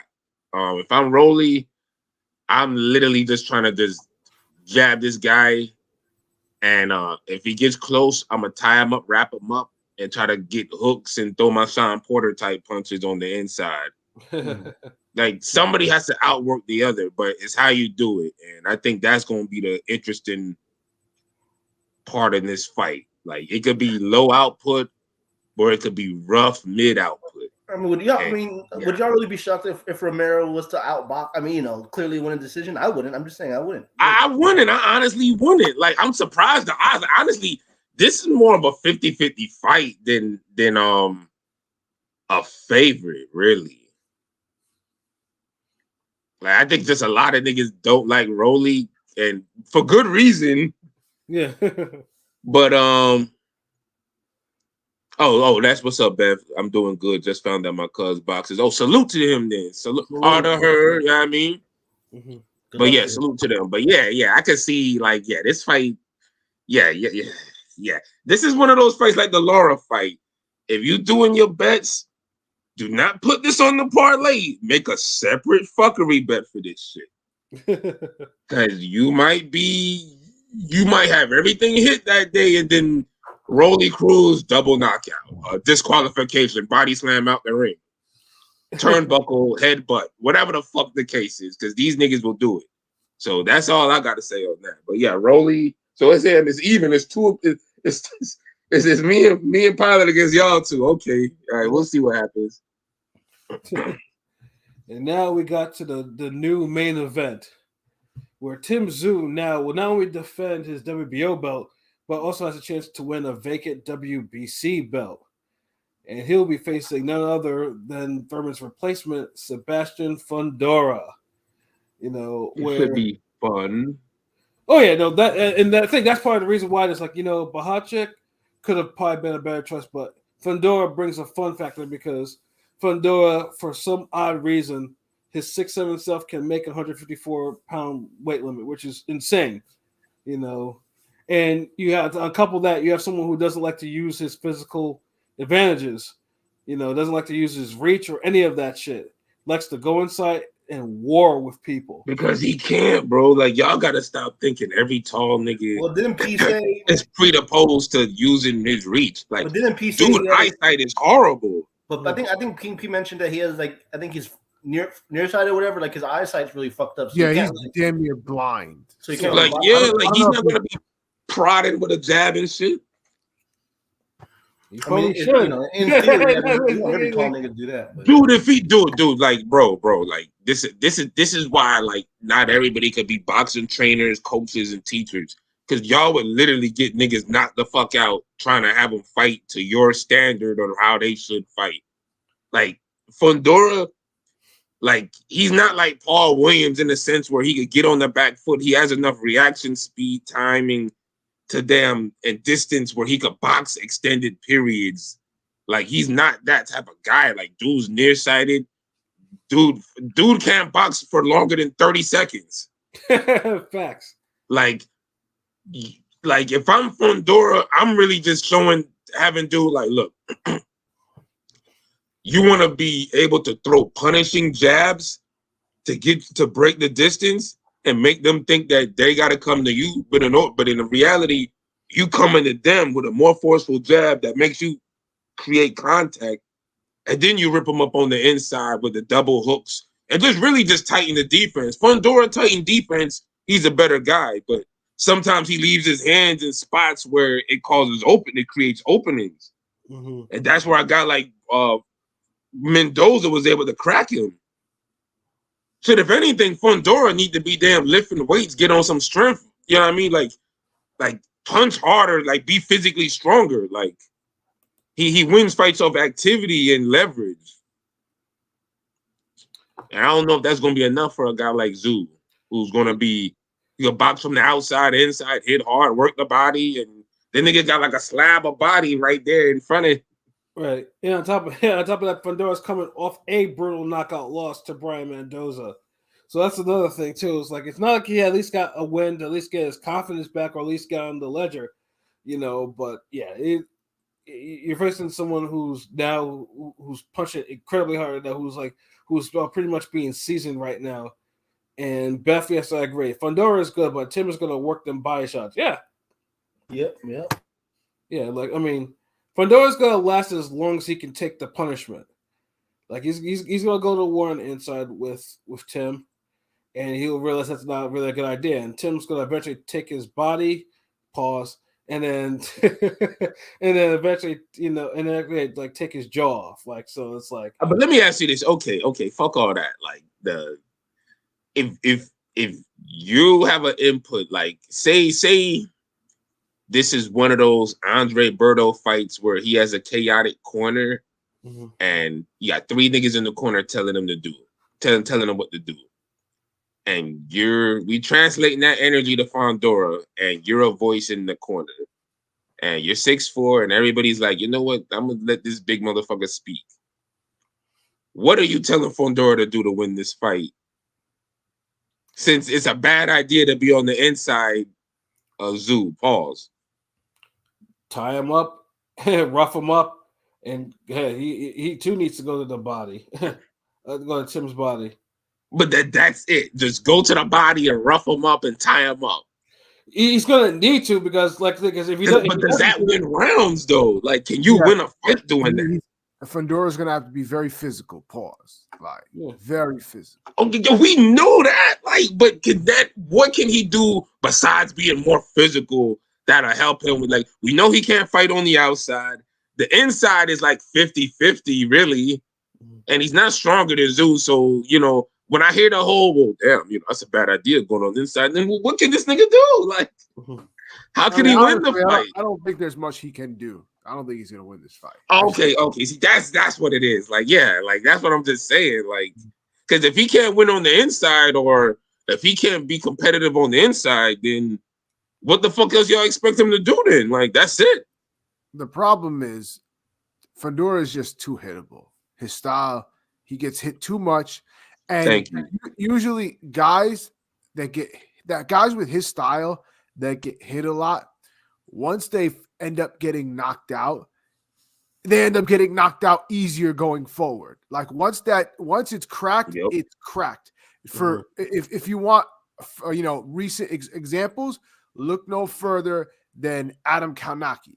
Kaunaki was a guy that took punches on punches on punches, walked through punches until he didn't, and now he can't anymore. And he went from getting knocked out to getting knocked out to getting knocked out over and over again, like by lesser guys every time out. Or in this case, you can also look at Joran Ancajas. Those two Puma fights, which in real time I was saying, like, yo, he's taking way too much punishment. And then, you have Monster's brother knocking him out with one body shot. Yep. Like, who thought he would do that shit? Another example was one Jarrett Hurd. Jarrett Hurd was damn Jason Voorhees at one point, just walking through everything until he got cracked. And then he was never the same. He couldn't just walk through punches anymore. It just doesn't happen. Once it's cracked, you're cracked. J-Rock into that. I mean, it wasn't KO. And with his style and with Zoo's style, Zoo's going to get him out of there. He's not going to be able to handle Zoo's pressure, pause, and just he's gonna work the body and he's gonna line him up. I think that there's gonna be an overhand right that sends him to the canvas. Yeah. I'll say round 7. I think he gets him out of there at 7. I think 6. I think it's gonna be a KO of the year candidate. I honestly think Fundora says it's gonna be like a fucking pest dispenser once he gets landed. Nigga, we might see a Ann Wolf, Vonda Ward type KO from these motherfuckers. Yeah. Like you gonna see like Timber. Yeah. We were waiting for it. Mendoza kind of got it a little bit, but yeah, this will be the proper Ann Wolf shit. This will be the proper version. I mean, Mendoza kind of got it, but it was more so. We didn't expect it. It was like and that was a fight where Fundora was winning, was handily winning. He was winning, and like Fundora could have aimed for a stoppage the way he was winning. It was pretty boring until that KO, but that KO made it. Mendoza was just tough, and he would take his little shots whenever the openings were presented, and then when the best opening presented itself. He gave himself his best shot, and rest is history. You know, them uppercuts and shit is good, but when you're not bringing your hands back and you leaving your hands down, you're leaving windows for niggas to damn skull fuck your shit. And that's what happened. So, but I don't even think Zul gonna have to counter like that. Like Zul just gonna just steamroll this dude. Yeah, he's got to line up. Look at like 5 rounds, honestly. He's got to line up like how he did Tony Harrison. Just keep that left hand out there and just throw all these roundhouses and then eventually throw a whole series of uppercuts because Fundora's going to get hit by these uppercuts. Like it's going to be. And that's the thing. Fundora got a good uppercut too. Like I need to see an uppercut battle. I need to see you from both of these niggas. Like real shit. Yeah, but and the uppercut is definitely Fundora's strongest punch. But yeah. And I do think if he starts landing them on Zoo, then that wouldn't be that wouldn't be a good thing for Zoo either. Because that uppercut hook combo, like if I'm Fundora, I'm spamming them shits. Mm-hmm. Do that little Paul Williams clinch uppercut that nigga beat that dude was good at. Yeah, that whole like bitch like. So let's see. In terms of props right now, so Fundora is a plus 380 underdog, Zoo minus 550. And with the method of victory, you got Zoo at plus 600 for a decision, minus 240 for the KO, plus 600 for the draw, plus 650 for a Fundora decision, and plus 900 for the Fundora KO. I got Costa's son in the 9th round. I think he's going to dig into the body and he's going to go to invest in the body. I feel like and eventually break down that toothpick long ass tall motherfucker. And I think it's going to sit. I think he's going to KO him in emphatic fashion, and we're going to get that Bud Zoo fight in the fall or summer or whatever. So yeah, because one of the things too, because I know Fundora for certain people like he hurts their feelings because first of all the Lubin fight because most people were not happy at what Fundora did to Lubin because everyone. I picked that motherfucker. But you didn't pick his face to be disfigured like that. Jesus. Yeah, I picked him to get stopped though, nigga. Fair. But goddamn, that motherfucker looked like that nigga from The Mask. Nobody figured but that's the thing. Nobody thought it would be a fight of the year or somebody that looked like the goddamn Derevyanchenko. Lubin dropped Fundora too. Yeah, he did. Drop it. It was a good fight of the year, nigga. Like it was a great fucking fight. Like. It's just, but that's the thing too. Like even the damn with Lubin ain't been the same. Yeah. Like with the punches he's taking and shit. So yeah, like it's a good ass fuck. But yeah, damn, y'all really see this shit going late. Y'all niggas are saying 8 rounds, 9 rounds and shit. No, I said 6. 6, okay, yeah. I'd be surprised if it goes past 6. I'm saying 5. I'm saying 7. I mean, I think the later it goes, if with Zoo, the worse it's gonna be for Fundora. Like honestly, if it goes late, that means Zoo's probably either Zoo is struggling or he's letting everything but the kitchen sink and Fundora somehow absorbing the shit. Can we get? I know Crawford's not with them, but can we get a main event? Can we get the challenger enter the ring? Can we get Crawford in the ring if Zoo gets knocked out or something? I'm just saying, bring that back. That would be fire. Like I feel like you need to put like there needs to be like a stamp or something on this fight. Because boxing got the shit that got me back into boxing was fucking when Thurman was like, I ain't no cherry, son, to Danny. You know what I'm saying? Back on free TV, you know, I ain't no cherry. You know that shit. What the hell happened to the fucking call? Yeah, so that was the good old days when Thurman, you know, Thurman didn't have no seating fair line, and you know Don't he touch me, son. Yeah, that was Nigga, boxing just need to be on regular TV at this point. Like all this app shit is cool, but at the end of the day, like this we card need at least one good card on like a Fox or if ABC. this card was on Amazon Prime for free, it would do wonders for. I know they may not make as much money, but it would do wonders for boxing if this was the first card on Amazon Prime for free. Honestly, it need to be for free because none of this is screaming pay-per-view. Like even the parlays ain't screaming pay-per-view. When I'm literally saying like, hey, look, bro, like I wouldn't add this to a parlay. Honestly, putting Laura and Cruz is its own parlay. Like keep that shit away from like honestly, like this shit. Like I don't know, son. Like real talk. There's a lot of money in boxing, but there's a lot of greed. Where I think sometimes it's better for the expansion is if you just kind of dial back the greed. Like everything don't need to be pay-per-view or on. Like y'all niggas got to get these damn network free TV deals popping again, bro. Like I don't think people understood how many people was watching them Thurman Porter Swift fights. Yeah, nigga, like 4 million people was watching them shits. You think this shit gonna get 4 million pay-per-views? You're right. Like, dude, I had niggas, all types of motherfuckers in the group chat hitting me up like, oh, y'all watching Fox? Yeah, y'all watching this? Like, yo, these niggas is throwing. Like, what y'all doing? Like that's the shit I need to be getting. Not this shit where it's like, all right, you know, right, I bought me some socks from Amazon. And, oh yeah, these niggas boxing. Like, get the fuck out of here. Like, yeah, I'm trying to, I'm doing pre-order for PS5 Pro. That's literally how it be. Oh, you know what I'm saying? Let me get this deodorant. Let me get these packages of soap. Oh, we got the boxing. Like, phase. Well, which is cool, but which is cool. I'm not denying that. That's dope. But like Pilot said, like I think the initial one, like niggas can't be afraid to give shit away sometimes. I think that's what's hurting business now, especially with inflation. Like niggas feel that they have to make a super big profit off of every little thing they do. Like there's niggas out there back in the day that used to damn like, all right, get that. Like here's some bud, here's some fire, like for try it and hit me up when you know what I mean, when you ready to really get on it, you trying to buy some shit.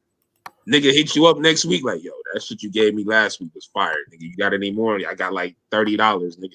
I'm saying like business, like put the card out for free, whatever, and then get everybody's interest.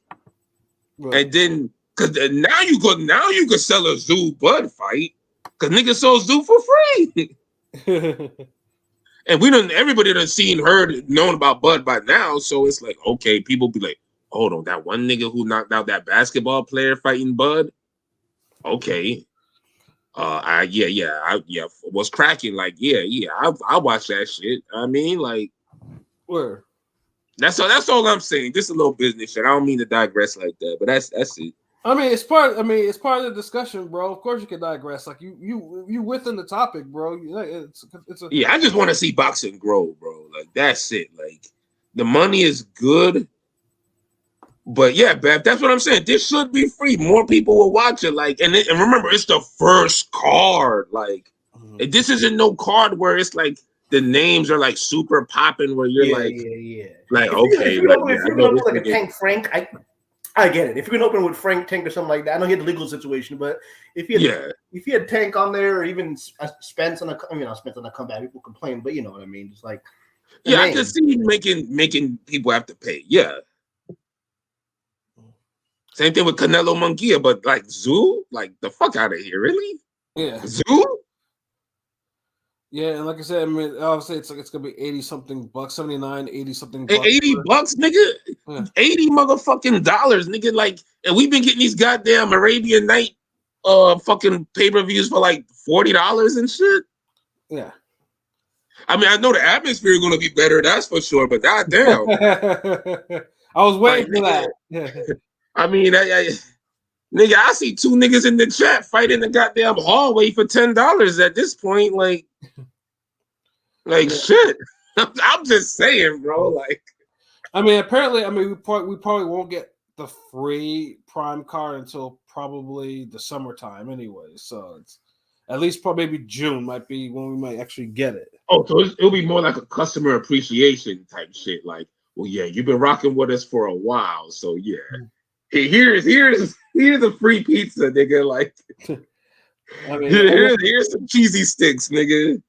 I mean, I know they're already talking about fucking Tank and Frank Martin, and I know that shit's not gonna be free. They're not gonna give that shit away for free. If they did, that would be a good look, but they're not gonna give that shit away for free. Nah, you know what? Like, if they were smart, I'm trying to get but they said Boots is gonna be on the Canelo undercard. Like, Boots would have been the nigga I would have tried to have for a free card or some shit.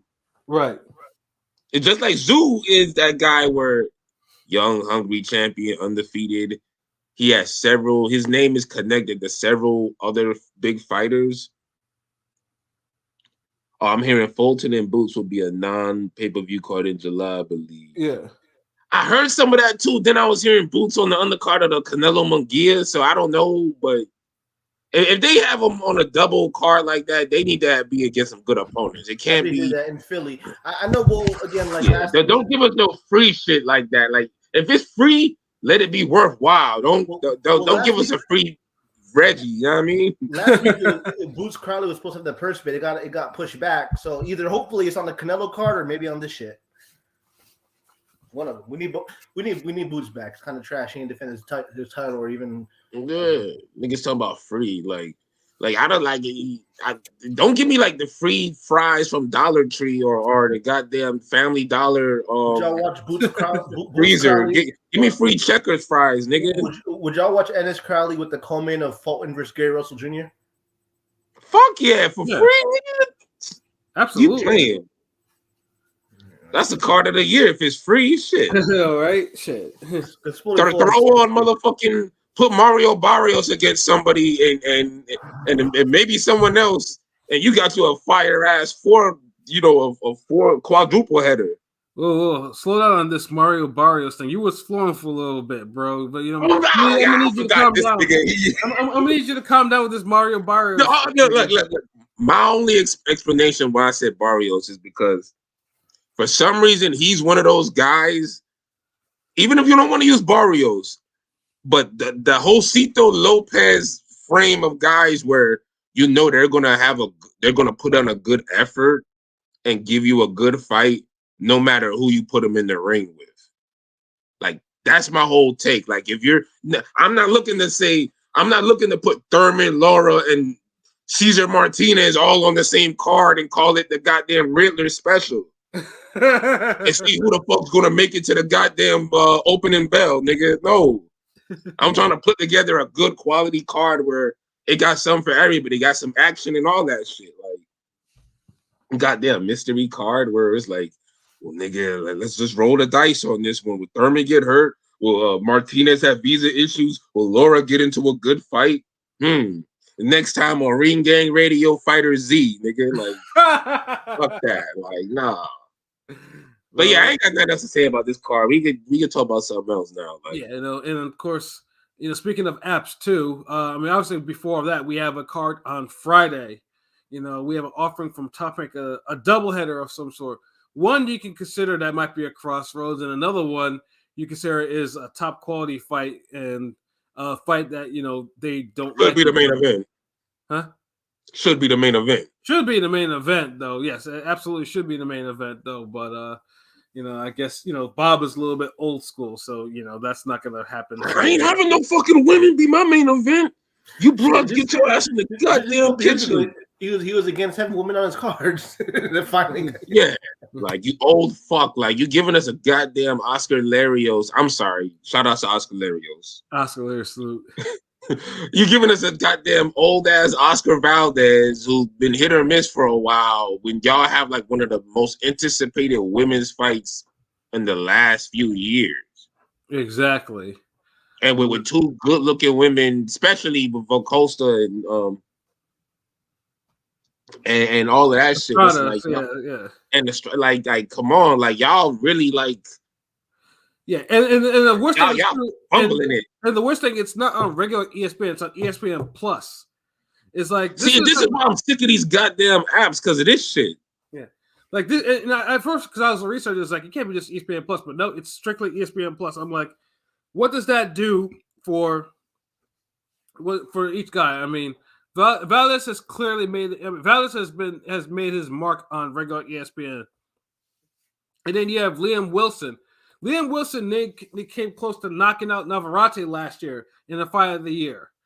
You know, and you got to put him on. You know, like I said, I get what ESPN Plus exists. It has it, but yeah, this is this is a fight where you can at least you can push. Well, no, it's college basketball, so that's part of the reason why it's on Plus. Now that I'm just thinking correctly, that's part of the reason why, because ESPN shows allegiance to every other fucking sport except boxing, but this is college basketball. It's big. And honestly, if I'm Top Rank, I'm really looking at that shit side eye. Like it's like every time, like it just pretty much seems like no matter how good the matchup is, we're never gonna get 100% support. Like honestly, if I was like the whole Top Rank ESPN shit just ain't really hitting. Let's be honest. Like, has that really elevated the sport like it need to? Like we're talking about ESPN. It feels like we had more to look forward to when it was Friday night fights with Teddy and Joe. Yeah. Like the fights just felt bigger, and we're not even getting big fights back then. We're getting fights where it's like, okay, yeah, Pemberton Sheikah, Judah, Glenn Johnson. Like we're getting those level fights, but we're looking forward to them. Like, okay, but this shit, y'all got one of the best women's fights like right now, and it's like, yeah, whatever. Right? In front of all the belts and shit. Yeah, it's undisputed at minimum weight. Yeah, for them. Like, geez, like y'all niggas. Very good fight. Yeah, it's a great fucking fight, and it's getting treated like it's goddamn Cruz Rolly. I wonder if Top Rank is on Top Rank. I wonder if we're gonna get the cast a Valle and ceremonial, showing her ass out. You know what I'm saying? Because the last couple, Val been showing off them cheeks. Of course, yeah, that's what. Dude, look, bro, like she understands the game. If she spoke English, she understands the assignment. Yes, thank you.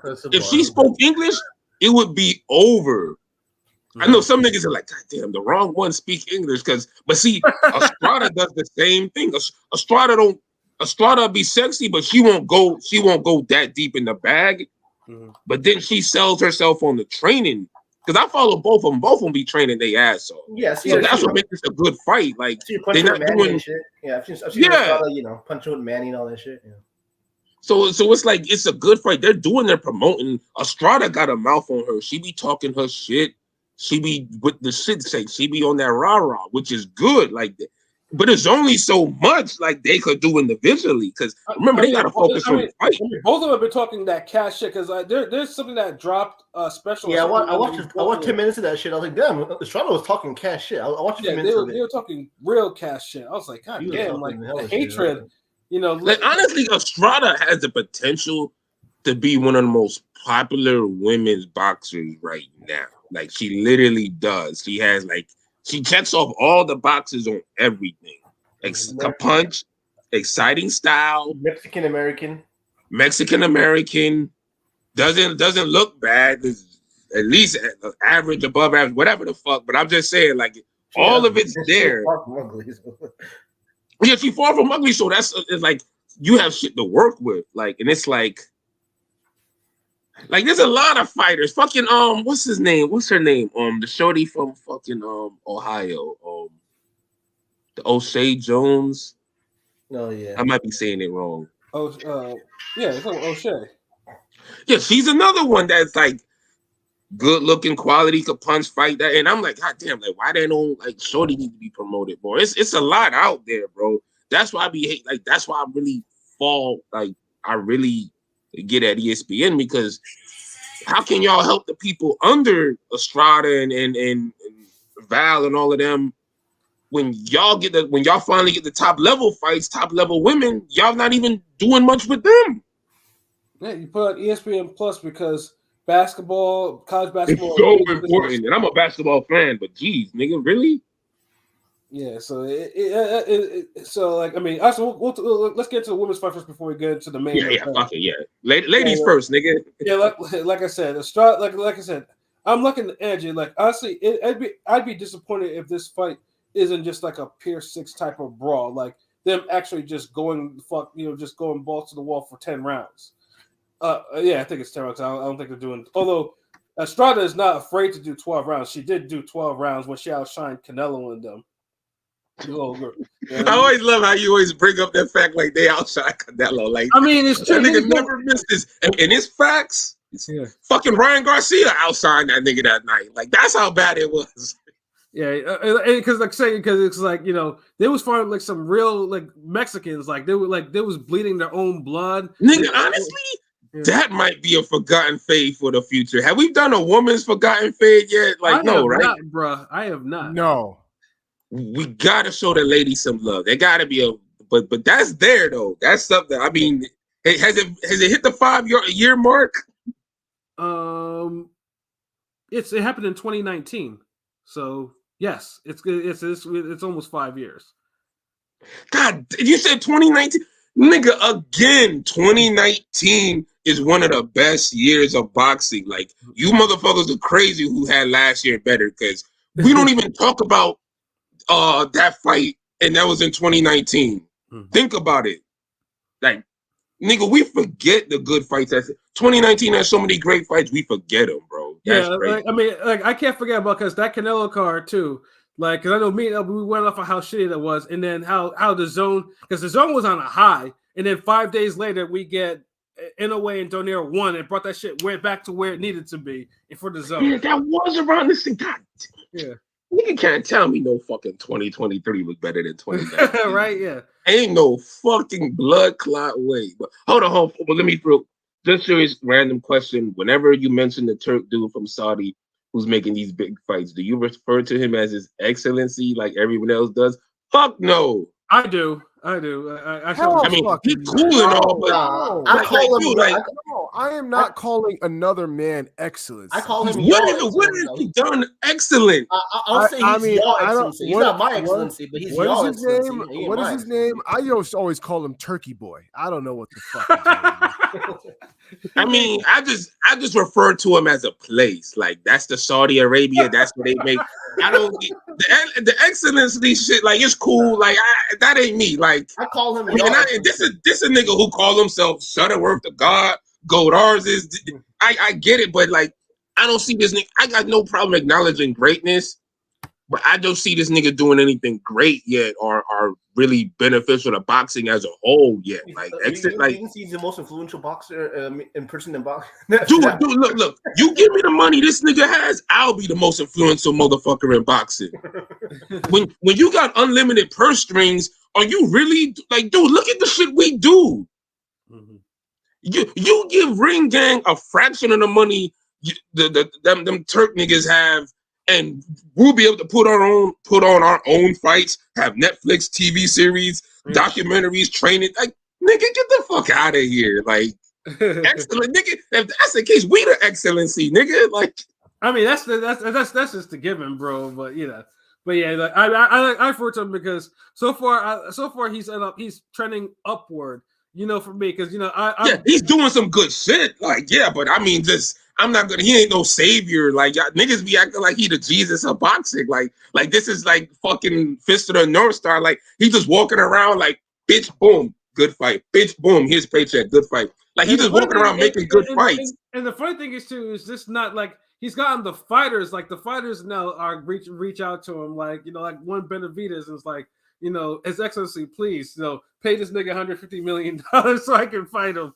That sounds like, I ain't gonna lie, that's some whole shit. That just sounds like when you swiping on dating app profiles and a chick just be on some like, hey, like, you better put pressure, or if we match, you better apply pressure or something. Like, shut the fuck up, bitch. Yeah, it's not. It's just the fighters and promoters too. Like Oscar, you see Oscar's like, we need to bring boxing back into America, and then he's The only good thing this nigga that cat did that he suggested was, I think, Fury, AJ, and he was saying they would fight twice, one in the UK and one in Saudi Arabia. That's the only time I'm like, you know what? Okay, at least he's acknowledging like this fight deserves to be in the UK as well. Like, right. But then it's like that one tweet where the nigga was like, hold on, you trying to get Fury to fight Usyk and Joshua back to back? That might take 5 years. So I get it, but yeah, but shout out to Blazer Killer. That's a good question, like, because we always joke about it. ESPN Plus, the hell, Beth? Yes, nigga, the hell. Like, what the fuck going on? So many fighters have potential to be big names, but for some reason, they're not, and that confuses me. Yeah, and it's the game, bro. Yeah, it's the platforms. Yeah, and Estrada is one of them. Like I said, right now, like this should be like, especially it's on a Friday night too, when niggas ain't really doing nothing. Like this is a quality fight, that's a co-main. It should be, it should be getting more attention. Like I mean, at least Top Rank has actually released shoulder programming for it, so I can't say they're not doing anything. Yeah, but they gotta promote it on the social media. They gotta like do like what the fuck? No, like I mean, this shit. They have a nice little clip, they have nice little clips, nigga, bro. Honestly, let's be honest. This is the Mexican version of Baumgartner and Mayer, right? And we're not getting that energy. Yeah. And the reason being because the platforms are not giving us that energy. Well, because Oscar, I feel like Oscar sometimes he leases out some of his fighters, and this is one of the times where he's like, okay, go fight on top, fight on Top Rank. Because Val's gonna have to do a fucking lot to win a decision. I remember watching some Estrada fights since she's been on Top Rank. She'd get like 8-2 cards, and I'm like, it's not 8-2. You know what I'm saying? Like Val's gonna have to win every. Like Estrada for the most part has not really had what you call a close fight on the. Oh no, except recently. But but I'm saying I watched a couple of fights where I'm like 9-1 or like what? That was not a 9-1 fight for Superbad. I'm just saying, like to me, she looking like a little. She just gets a little hit more, like because she'd be aggressive, like. But I haven't seen her come close to losing or nothing. Yeah, like the last fight, she looked, Estrada looked off her game, but and that might have been a legit like a 6-4 type of fight, that she won. So it's like. But then, like I said, but before that, it's not like she's either knocked the broads out or she's won pretty comfortably. So yeah, and like she doesn't labor as much as what's the shorty name Yocosta. Yeah, Yocosta. She labors more in her fights. Like Estrada knows how to maneuver about, pick shots better, but then she could turn it up. Right. And I think Yocosta, I think they both have the same amount of knockouts. Yeah, they both have 9 knockouts. Just Yocosta has 5 more wins on her record. So it's like, but she hasn't stopped anybody in about. Estrada's just a better fighter overall. I like that. Thank you. Yeah, that's it, really. Yeah, Yocosta. Every time I see her, she's either she's prone to headbutts, she cuts easily, all types of shit. She's in struggle mode. But the thing is, like for me, I mean, I didn't realize they're both. I checked the age; they're both 31. It feels like Val's younger. You know what I'm saying? But I don't know. Superbad looks a little like fight it. Like, she don't fight like she's younger. Estrada looks a little like she looks a step slower than before. I mean, I know she got the home turf. She's on top, Top Rank, the A-side fighter. But lately, I don't know. I've seen like she's lost a step or two. I don't know. Yeah, well, I mean, I only saw that in the last, and then of course I joked because who she's engaged to. I'm thinking, okay, she probably messing around with messing around with old boy, and then that's probably the reason why she's falling off. You falling off, my nigga. That's the thing, man. Like love tapers violence, bro. Like, and Estrada's like a violent boxer. She is. Like. When you say like when women's boxers like mean, like Savannah Marshall's up there, and Superbad Estrada's up there. After that, it's like whoever else you want to like, and Wolf just in any fucking day is up there. Like and Pursoon, yeah, and Pursoon like, but Pursoon I wouldn't say she's mean, but the style comes off mean. Yeah, like, but yeah, I you know what? Fuck that. We good with that. Yeah, that. But yeah, for the most part, everybody else just kind of does their thing. But that whole meanness is different. Like, right. So yeah, especially I be hearing them when Moro be talking about them stories. He used to go in the gym and Estrada just beating up all the young niggas, kids like 13, 14-year-old. Like, you don't do no shit like that unless you're mean. Like, exactly. So what are you thinking for Pete? So what are you thinking about for the prediction?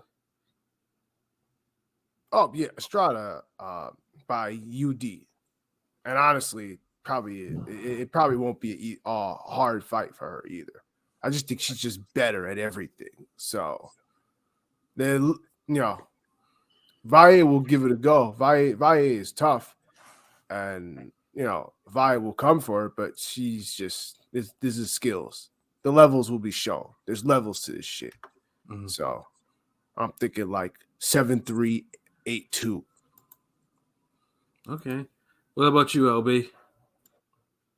I pretty much agree with him. Estrada.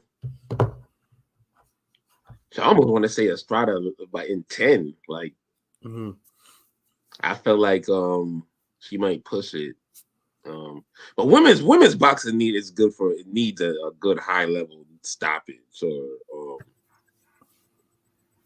maybe it might be by cuts or something. But I'm definitely picking Estrada. She's like my favorite women's boxer. So yeah, Estrada. I want to say either a UD or a 10th round stoppage. Who knows? Maybe we'll get a women's stoppage 2 weeks in a row. So we got one this weekend with Sandy Ryan. Maybe we'll get another one with Estrada.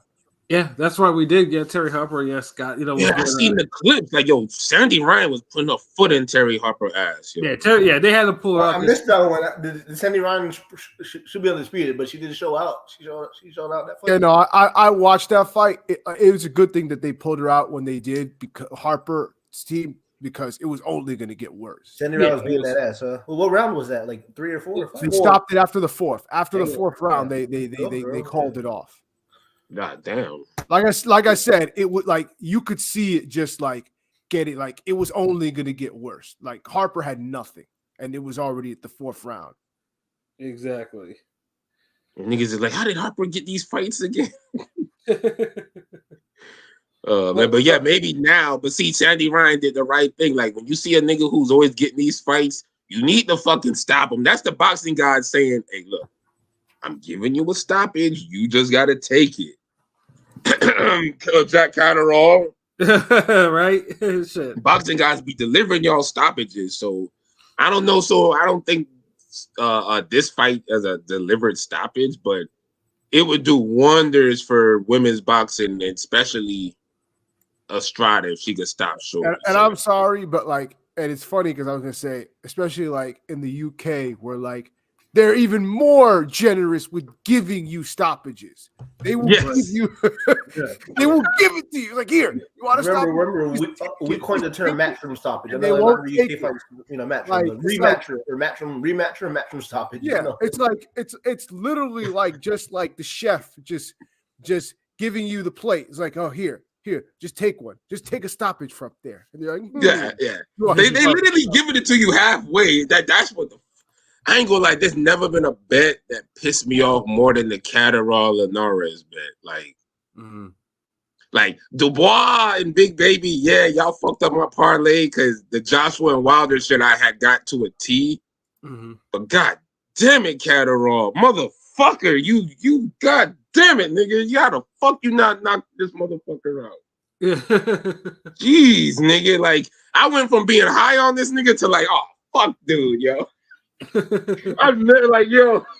I mean, think about it. We mentioned 140 all the time. Do we ever say Catterall's name? Like, fuck that nigga. I'm just saying. Like, that's what I'm saying. Like, he literally, like, just, fuck him. Like, forget it.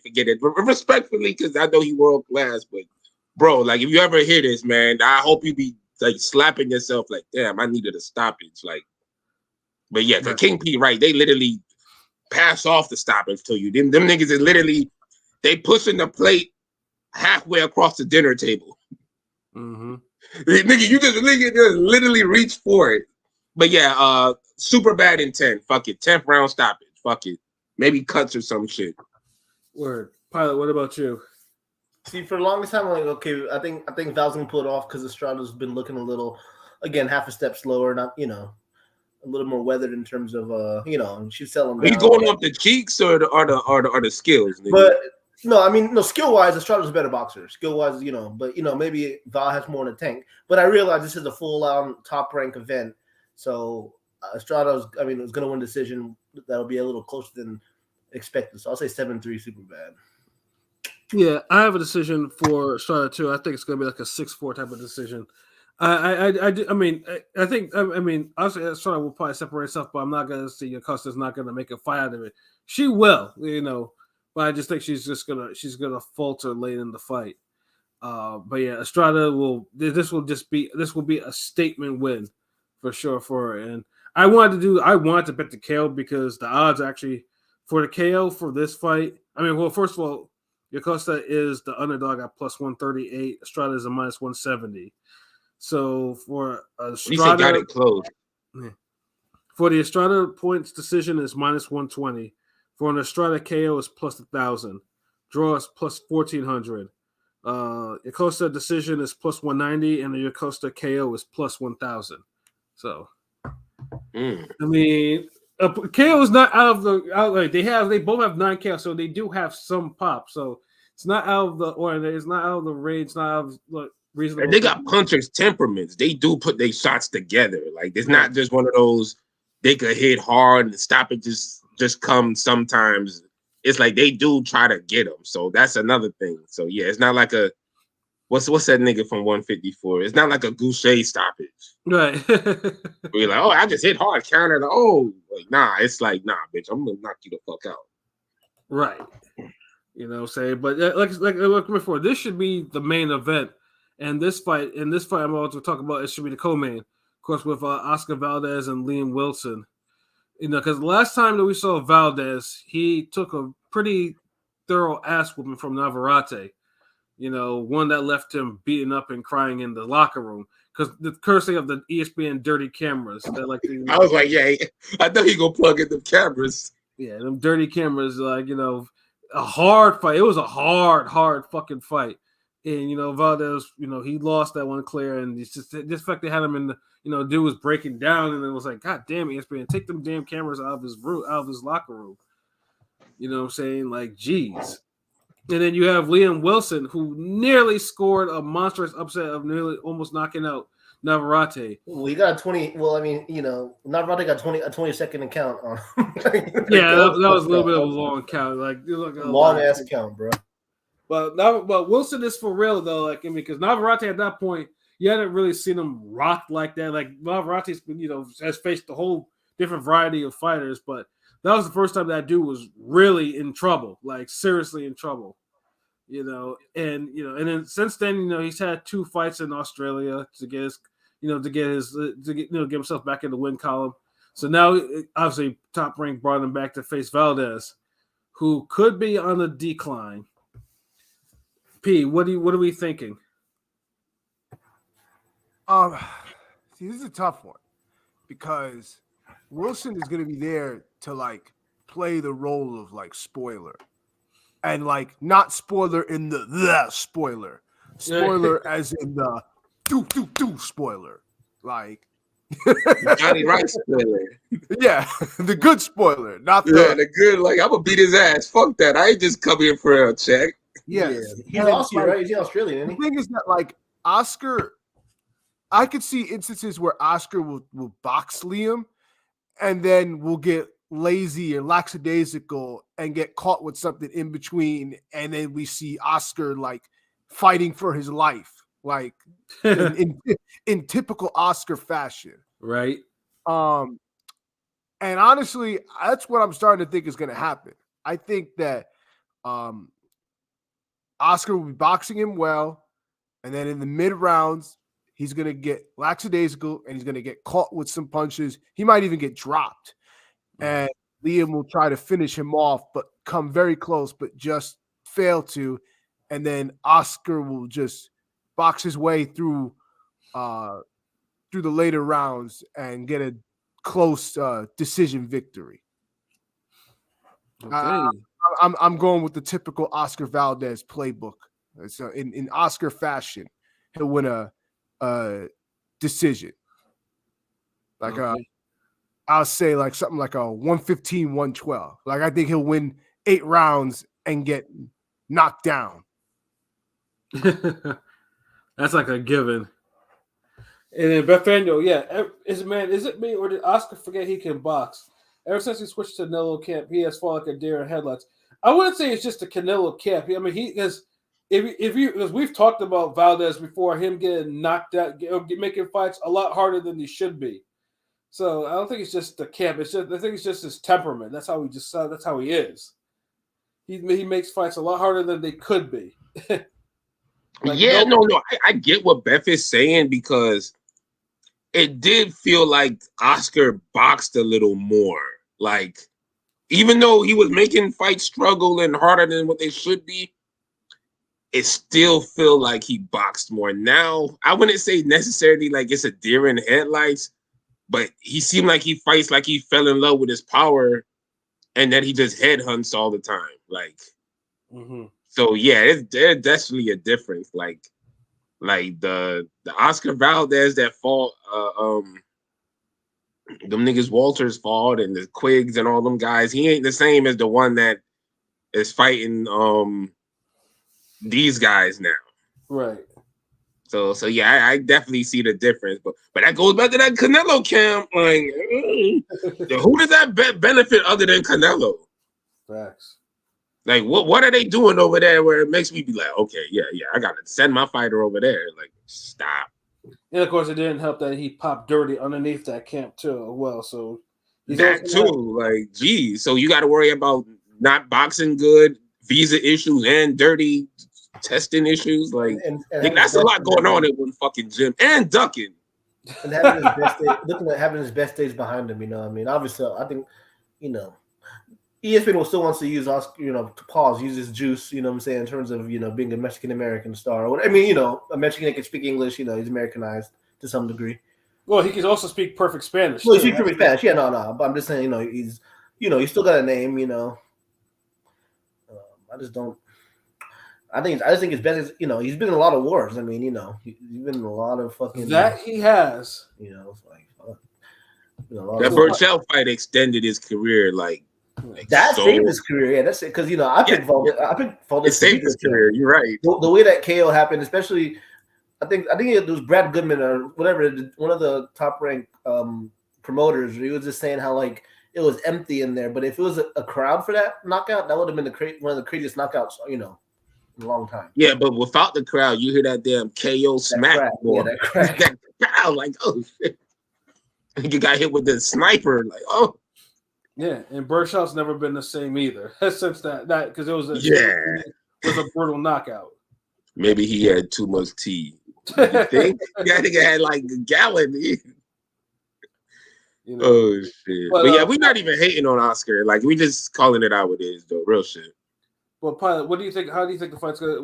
Yeah. I mean, well, first let me ask. Liam Wilson, he's Aussie, right? Yeah. Okay. So he got some of that gumption. Some of the Brits don't have. No offense to a British fan. I'm just saying. So I think he's going to do a good job, take good account of himself, may even hurt Oscar Valdez. But, A-side treatment. Valdez will win the fight. I don't see it's even that disputed. I think Oscar Valdez is a better pedigree of a fighter, to be honest. And he'll win a decision wider than it should be. So I don't really want to, probably like a 117, 111 type of shit. But I'm picking Oscar Valdez to win, so they'll set him up with something bigger at 130 or feed him to like a Henry LeBron or something. They still have plans for Oscar Valdez. He's still a draw, so this is a get back fight for him. So right. What about you, LB? I mean, Valdez will win this. I think it'll just be one of those damn. He'll pull it out somewhere. Pause. That sounds so fucking crazy, yo.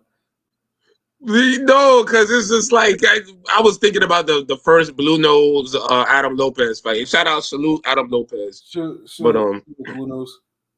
One of those fights where he bit off more than he could chew, but his natural boxing ability or his power or his talent, something bails him out. Might need a little ref help. Might be a little, Marvel Capcom team up or some shit. But I don't think he's just gonna win this off his own merits. Hell, the last guy that beat the dude didn't completely win it off his own merits. So it's a good quality. It's no main event fight, but Valdez will probably get like a stoppage in like 8 rounds or something, or after getting dropped or rattled a couple times or some shit. But I feel like it might be better for the sport if we get an upset though. So you're just kind of get Valdez out the picture, get some new fights. Is it 130 or 135, Pat? This is a 130. It's 130. 130. Okay. Oh, so it might be better for. I mean, he's not winning if he doesn't get the knockout, Liam. Yeah, it's gonna need. Yeah, because or he win. I mean, he's gonna have to win 12 rounds, right? He's gonna have to win like because Valdez is still top. Valdez is still top ranks Golden Goose at 130. So yeah, if he wins, which he should, look for them to like put Foster against him or someone like that. Like right, they're gonna want fights for it. So yeah, they still gonna try to make. And honestly, it's kind of like draining Valdez's career, but it's good in a sense where he's always in top level fights. So it's just how he handles them, and he's gonna probably make this look like it's a top level fight. So yeah, like I'll say Valdez in 8. It's a 12-round fight, right? Yep. Yeah, I'd say 8. Like I think he'll catch him with something or one of those because he be loading up like a motherfucker. Jeez. Right. And I think he's definitely gonna try to do it with Liam Wilson. He's gonna definitely try to get him out the paint because it's like, wait a minute, he had more success against Navarrete than I did. Like I think he's gonna try to make a statement against Wilson. Yeah, he need to make it worthwhile. Is he the fucking main event? Right. That's all I'm saying. Like, don't give us a struggle fight when you should have been the co-main. Right. And me personally, I don't know how I feel if I was in that situation. I know it's different, but bless you. Thank you. I don't know if I would want to be the main event when I know 2 women in a bigger fight underneath me are fighting. Like I don't know. Just I might just be like, yo, Bob, like, yo, switch this shit. Like, yo, let's. Speaking that you Mexican too as well, like, but whatever. But I hope we get a good fight. I'm looking forward for Friday. Fuck you. Yeah. Valdez at 8. Yeah, no, I'm thinking, well, I really want to call the upset on this one, but like I said, like Paul said, top rank. It can happen though. You ain't wrong. I mean, yeah. You're not off or nothing. You have to win really as much as I want to as well. I'm just not seeing it here. He's gonna have to win really, really wide though. I feel, you know what I'm saying? Yeah. Yeah, like I feel you picked that one nigga to beat Laura though, so I mean, who knows? Right. But yeah, I honestly, I think it will be a really like close decision. Like I think both guys will probably get dropped at some point because I think it's part for the coach Valdez because Liam Wilson can actually crack, as Valdez can actually. I think they're both gonna drop each other, but I think it's gonna be like a 114, 112 type of fight for them. Like hell, I mean, I wouldn't even be surprised if it's a draw either. But I'm gonna go with Valdez winning a 114, 112 decision. But let's take a look at some odds for this fight. So Valdez is the favorite. What the odds looking like? Yeah, Valdez is a minus 430 favorite. Wilson is a plus 310 underdog. Valdez decision is minus 115. Valdez KO is plus 260. Draw is plus 1600. Liam Wilson points is plus 600. And the Wilson KO is plus 700. And all of them are viable. It's just KO too. Because like I said, because Valdez took a huge beating from Navarrete. There's no question about that. So, like usually, people that go through that type of beating, they do get softened up a little bit. But yeah, no, it should. But like I said, I mean, I wouldn't expect anything less. I do think it's gonna be like bombs away. But and now if both fights happen to be bombs away type of fights and they're fight of the years or they score spectacular KO, then ESPN really needs to and Top Rank really need to do a better job on what fights that they actually put on regular ESPN and what they put on the, ESPN Plus. You're asking too much. Well, I've been asking that since 2018. It was like I've been trying to learn a reason because it's just like when when Zepeda and Belichick fought on ESPN Plus, and then they had an all-time great fight, and that was like that could if that was on ESPN, that shit would have been epic because it would have been really trending like crazy. So yeah, I mean obviously we want both those fights to be trending and they want to be great, but yeah, it's a shame that it's not on regular ESPN. But outside of that, of course, that card has its usual suspects that are going to be on the card. Lindolfo, is Emiliano on the card? Yep, Emiliano Vargas. Muratala's on there, right? Yep, and Richard Torres Jr. Yep, all on there. So they got their, they're Mexican American, stable for this one prospect and shit. Pretty much, yeah. So it's like. Obviously, Top Rank. They always like one thing. Top Rank will show the fuck out of their roster. They'll load it up just for their roster. Sometimes they're competitive fights, but most of the time it's just what it is, showcase. Although Delgado might be in a tough fight. Like I said, it should be good card for Friday night. It should definitely be acceptable. Viewing. But outside of that, I'll just touch upon these next cards. Not really going too much detail. Like I said, this is like a full weekend of boxing. So pretty much, there's another fight on Saturday. Obviously, we have one Gilberto Zurdo Ramirez who's going to attempt to be the third super middleweight to become a cruiserweight champion, facing probably a wildly inactive WBA cruiserweight champion, Arsen Goulamirian. Now the cruiserweight division has kind of cooled off a little bit because after the Usyk and the WBSS era, you had the African Russian era, which was just nothing but bloody fades, and then of course that's kind of passed, and now you have kind of like you have the cruiserweight. They're doing what they're doing. It's not really an era just yet, but Goulamirian, I'm just sure, is just happy to be on TV defending his belt, after like 2 years. So, part of me is like thinking part of me is thinking Zurdo should win the fight, and like I said, and I'm questioning that because because Goulamirian, for all his faults, can actually punch really hard. And Zurdo is just like, I say Zurdo will have to be on point, but since he's one of Oscar's like golden gooses right now, so I can only imagine that Oscar is going to try everything in his power. This is going to be like, okay, he hasn't fought in a while. Let's go pick up this easy cruiserweight title, and then go about the business. This is Zurdo's first actual legit cruiser because who do you fight? Joe Smith above the light heavyweight limit. Well, that was a good fight, though. It was a good fight.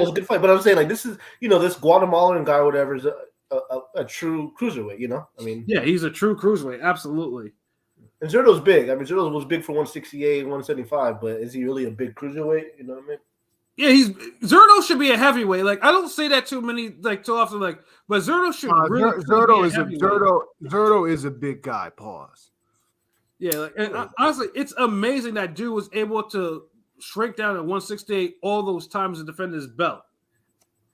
Of course, we're so wide because Jesse Hart gave him the fights of his life. In the fight because he was so fucking drained. What'd you say, LB? No, I'm just laughing like that. I'm just laughing because it's facts. Like, yeah, the nigga literally was having like a whole Bronco McGart series with this dude, yo.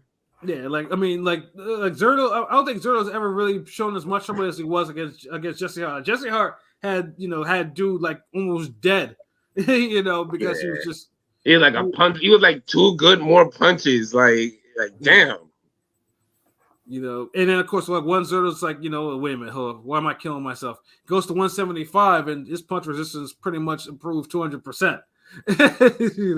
So it's just like like I said, like I said. So if the PBC on Prime pay-per-view is not hitting, Oscar's cards on the zone. He always does what he does. So, like I said, you can tune in just at least to watch that. You can watch him do work. And who else is also on there again?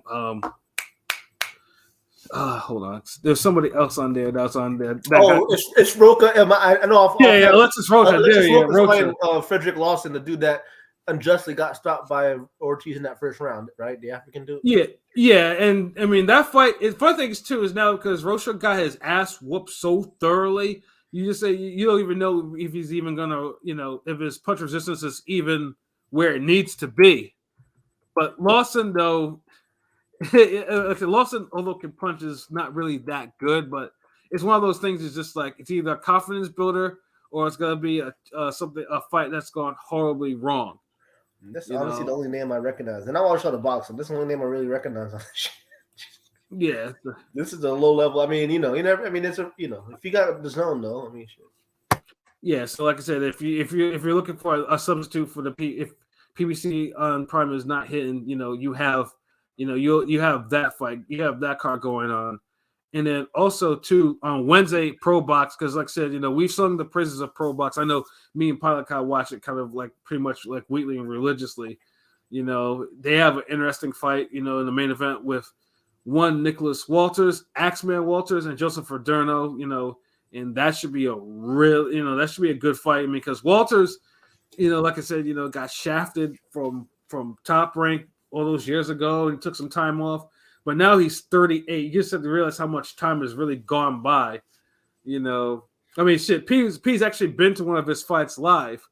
When he fought Mariaga. Yeah, that was a minute ago because I remember because P that was 10 years ago. Damn, they got Omar Juarez on this card, the one that should have beat. I think that was like 9 years ago. Like that was so long ago. That's crazy. Omar, all these.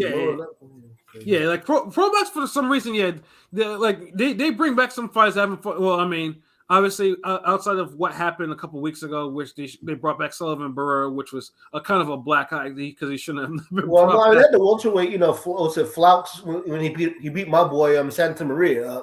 God damn, he beat my boy Santa Maria. Yeah. Santa Maria was on PBC. He had a little win streak going, and then he goes to Pro Box and got his ass handed to him. That's beat up by the dude that took Jaha Tucker 0. Yeah, exactly. So it's like, you have that going on, and like I said, I'm hoping that Walters wins that fight. Let me see if his if there's a line. It's an intriguing fight. It's a really intriguing fight.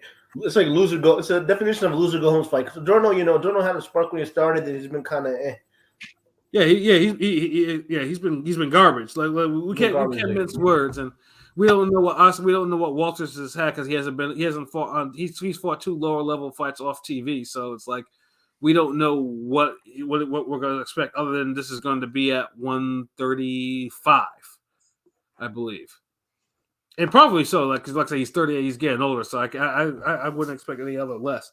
So. But yeah, Pro Box should be interesting. Yeah, Omar Juarez is on this card. That dude hasn't been like that. That was a legit prospect, and then he suffered that upset loss, and then he was kind of, he kind of disappeared. But it's good to see him back in there, whatnot. And so yeah, it should be Pro Box. They make good cards, like quality cards.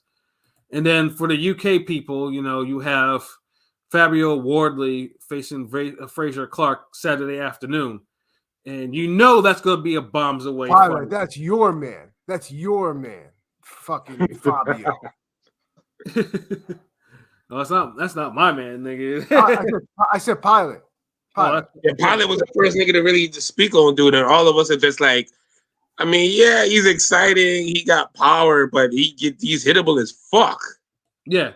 And he's chinny too. On top of that, yeah. Remember, like Michael was looking good against dude, and he's got a bunch of fugazi stoppages. Like, so. Well, I will say this though. I mean, he had that fight with Adelaide on the Fury Ngannou card. That was exciting as fuck. Like that one, I'll give him that. That was a good fight, and that was a good win. I'll give him that. I thought he would get his jaw knocked off in that one. I was pleasantly surprised that he did. Yeah, but yeah, like I said, dude is Fraser Clark is one of the UK heavyweight prospects, and I don't think much of him either, to be honest. So it's like, but like both guys are big punchers. It's gonna be in Warley. Because we all keep saying with Warley, like it's only like someone's eventually going to crack his chin. Like I mean, 17-0 with 16 knockouts. Someone is gonna find his chin for good, and actually, and he's gonna be in trouble. It may be Clark. Who knows? But but at least you have that going on. There, and it's like there's plenty of boxing for everyone. So like I said, just stay tuned. Just stay tuned. And like I said, from Wednesday to Saturday, so should be a good weekend of boxing. Not saying great, but a good weekend of boxing. This is one of those where if the fights turn out great, then we'll be saying, "Oh, this was a great weekend of boxing." But on paper, this is a good, solid week. So yeah, agreed. With potential to be like Yeah, with potential to, because you got enough opportunities where it's like, damn. Yeah. Like honestly, like there's gonna be at least one upset. If you're one of these niggas, degenerate gambling ass niggas, I will focus on one, like out of the I think the Cruz, Laura, and there was another fight. I think the Valdez fight. Yeah. One of those three might have an upset. Mm-hmm. And I also think we might get a KO in a fight that we're not expecting either. So exactly. But so yeah, I definitely focus on those three if we're looking for upsets, because one of those might really hit. Exactly. So, but yeah, no, I think that's about it for all the boxing for today and whatnot. We could probably try to wrap it up because I know I need to get to bed. I just really saw the time. yeah. I was just like, 12:31. But yeah, I gotta speak on the Diddy shit real quick. That shit, the roost. Yeah, like everything is coming together now. Like that shit's crazy. This nigga really like he left his jits there to take the rap, get handcuffed while they there raiding his place. Like, yeah, I mean, it's like, bro, that's scumbag shit. But this is Diddy. The chickens are coming home to roost. Yeah, I mean, I think it's protocol because you can't have these kids. I mean, obviously, if they're raiding home, like you gotta account for everyone in there. Like you can't just have them going off, they're doing whatever. And, no, I get that, but the fact that like we've been knowing that like they was gonna come for him, like in this aspect. Like I remember, I think it was Reggie, right? He be always on all those damn that guy. Yeah, they probably know who I'm talking about. He mentioned it like months ago. And Reggie, right? Just like he mentioned, like Reggie. One thing I will say is because I always see these clips. I don't watch the full interviews, but I see these clips. Reggie kind of knows what he's talking about because a lot of times, like Reggie was the first one to say like Keefe's gonna end up getting fucking arrested because he keeps running his mouth, and then he's like, oh, they already got a warrant out for him, and then a week later they got him. I'm like when Reggie says something, I'm like, oh, okay, so he kind of knows what he's talking about. So if Reggie says it, I'm listening. Yeah, like, and he been saying it, and he said it like King P said. He said it for Keefe D, and we all kind of knew, but it's more like he the first one to really come out and just be like, look, man, that's gonna happen. Like, and it happened, and he said there was other people. I think Gene and a few other people were saying like, yeah, they're eventually going to get the Diddy, and people was like, I think Napoleon, a few others, but like, I wouldn't be surprised if Diddy gets raided next. Like his name just keeps coming up, and the whole situation. So, and look what happened. Boom. How long do y'all think till the super quote unquote pro black people are gonna be like free Diddy? I mean, man, fuck them niggas though. Like, man, like honestly, like I'm sick of this shit. Like, bro, like it's like, yeah, you could be pro black as fuck, but just remember, some niggas they really fucked up. Like they really like, and that's why we, when we made the whole comparison to Diddy and Kelly, it's like one person is like a musical genius, another nigga is just a deviant in the music business. I mean, again, like Diddy really ain't have no talent, no Like what the fuck? Like if you remove Diddy from a lot of these from the music industry and his history, whatever he touched, what are we really missing? I mean, we're message board for them niggas. We know what has been with Diddy, you know. And when May said I was murdered, he didn't name me pretty, all that shit. We knew the vibe, you know. Yeah, it's just, but that's just like, what, he a marketing guru? No, he's an asshole that got money, like. Right. And I don't even think he's doing it for the, like, at least with the Turkish dude for boxing, at least it comes off like he's trying to do it for the better of the sport. There may be some flaws in the approach, but the intention is good behind it somewhat. With Diddy, it's like, what the fuck is he really doing positive all these years in music? Like, what the fuck? Well, I think like his biggest fans will say that, like, that we should look at him like they look at him in the same eyes as like a new age Quincy Jones. That's how they look at him as. I don't know whether I agree with that or not. Yes, I disagree with that still, because it's like what the fuck? Like, Diddy don't make no music. He don't make beats. He don't fucking. He come into the room and he hit two keys on the keyboard and says, "Take that."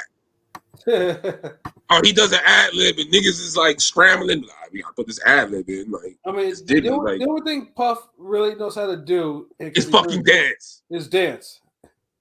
That was his talent. His fucking dancing. Yeah. Like that's the one thing him and J-Lo had in common. Yeah. 54-year-old man just dancing everywhere. And when I was young, I ain't gonna lie. Can't nobody hold me down. That's I mean, I know it was a Grandmaster Flash beat, but that's catchy as fuck. Come on. Dude, they had bangers. I'm not afraid to admit I bought Diddy album. I bought the cassette, but I'm also old enough to remember them goddamn Biggie commercials, you know, when he passed, and they was like, oh, he got 3 unreleased tracks. So I'm just like, damn, nigga, like Biggie, you know, he up there. I gotta fucking hear this. And when I heard Victory, I was like, like this nigga snap. Like, so remember cassettes were like, you know what Best Buy, this shit was like $7.49 or some shit. Like, hell yeah. Little nigga in middle school, like I made it happen, but yeah, like even then niggas bought that for the Twister collab, the goddamn Black Rob, Jay-Z versus Biggie versus Lil Kim. Like, no, I didn't get there like, okay, I'm gonna be blown away by Diddy's lyrical powers. Yeah. I mean, as a kid, I used to fuck with Been Around the World heavy. Oh yeah, that's a banger. Like, you think I'm gonna be mad at you for singing? Like, come on, bro. Like, I'm from the Hammer era. Like, even Hammer has some bangers. Like, nigga, like we hip hop. Hold on. Let's be honest. Like, I feel like we're old enough to where we shouldn't be ashamed to say that Hammer had bangers. Like, I never said that, and I'm the one who cares about bars the most probably. But I give MC Hammer a response like, nigga, I say MC Hammer. No. I get it. But like, I'm niggas trying to rewrite history. It's not even that. It's like a lot of motherfuckers will say it, but like they'll say it in such a like begrudging way. It's like they held their hand down, their head down while they're saying it. It's like, yeah, Hammer had this and Hammer had that. No, motherfucker, like stop saying it like it's a bad. Yeah, like the nigga he had a cartoon, bro. He was all over this place. When you got Michael Jackson in your videos and niggas is like saying like, yo, can he dance? Like, yo, I want to see him and Michael Jackson have a dance off. Yeah, I remember Michael Jackson. I mean, MC Hammer. This was the level this nigga was at. No one's saying that now. Hammer did say, and I believe Michael Jackson said, you know, I respect your dancing skills. That's Michael Jackson saying that. So I'm just saying, you know. Yeah, like who's Michael Jackson saying that till now? Like, you know, in the last before he died. Like, come on, like. Yeah. A rapper too, not an R&B singing ass nigga, a fucking rapper. I remember the video with the whole with the glove coming up, like, yeah, right. I mean, I was a little young for the Hammer phase, but I'm sure for Pat and LB, I'm sure that shit was like, goddamn, this guy is so popular. I don't know. I'm just he was too legit to quit, bro. Yeah, of course. Yeah, like, dude, you ain't do the Michael Jackson cameo, the whole. Yeah. That shit was like, nigga, it blew. That was like. That was up there with seeing the alien skull at the end of Predator 2 as a jit. It was like, Like, what the fuck? Like, yo, this nigga gonna be fighting aliens. Oh, fuck. Hammer and Michael Jackson gonna be in a video, nigga. Yeah. Later on, instead, we got Crisscross and Jordan, but whatever. I mean, he was before my time, but like people that I know, like older, would talk about how like Hammer was everywhere. Like you couldn't go anywhere without not seeing him.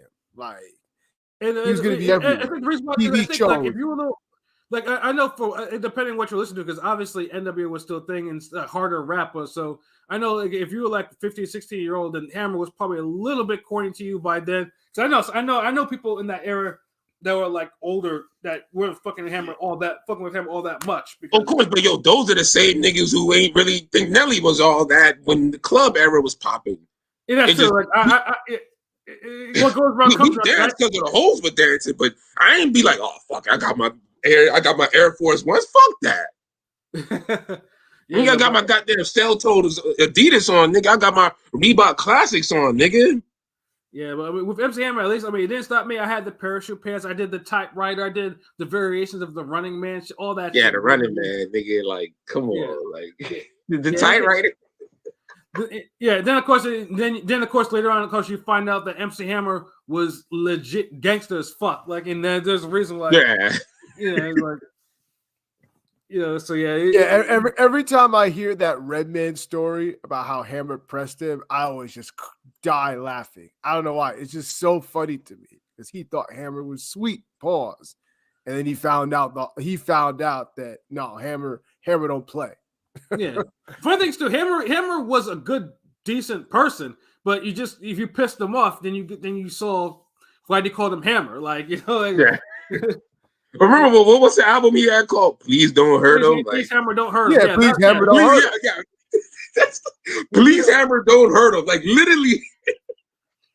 Yeah. Imagine a street nigga having an album like that. Like nigga, that's some shit I would expect from the Baby or something like.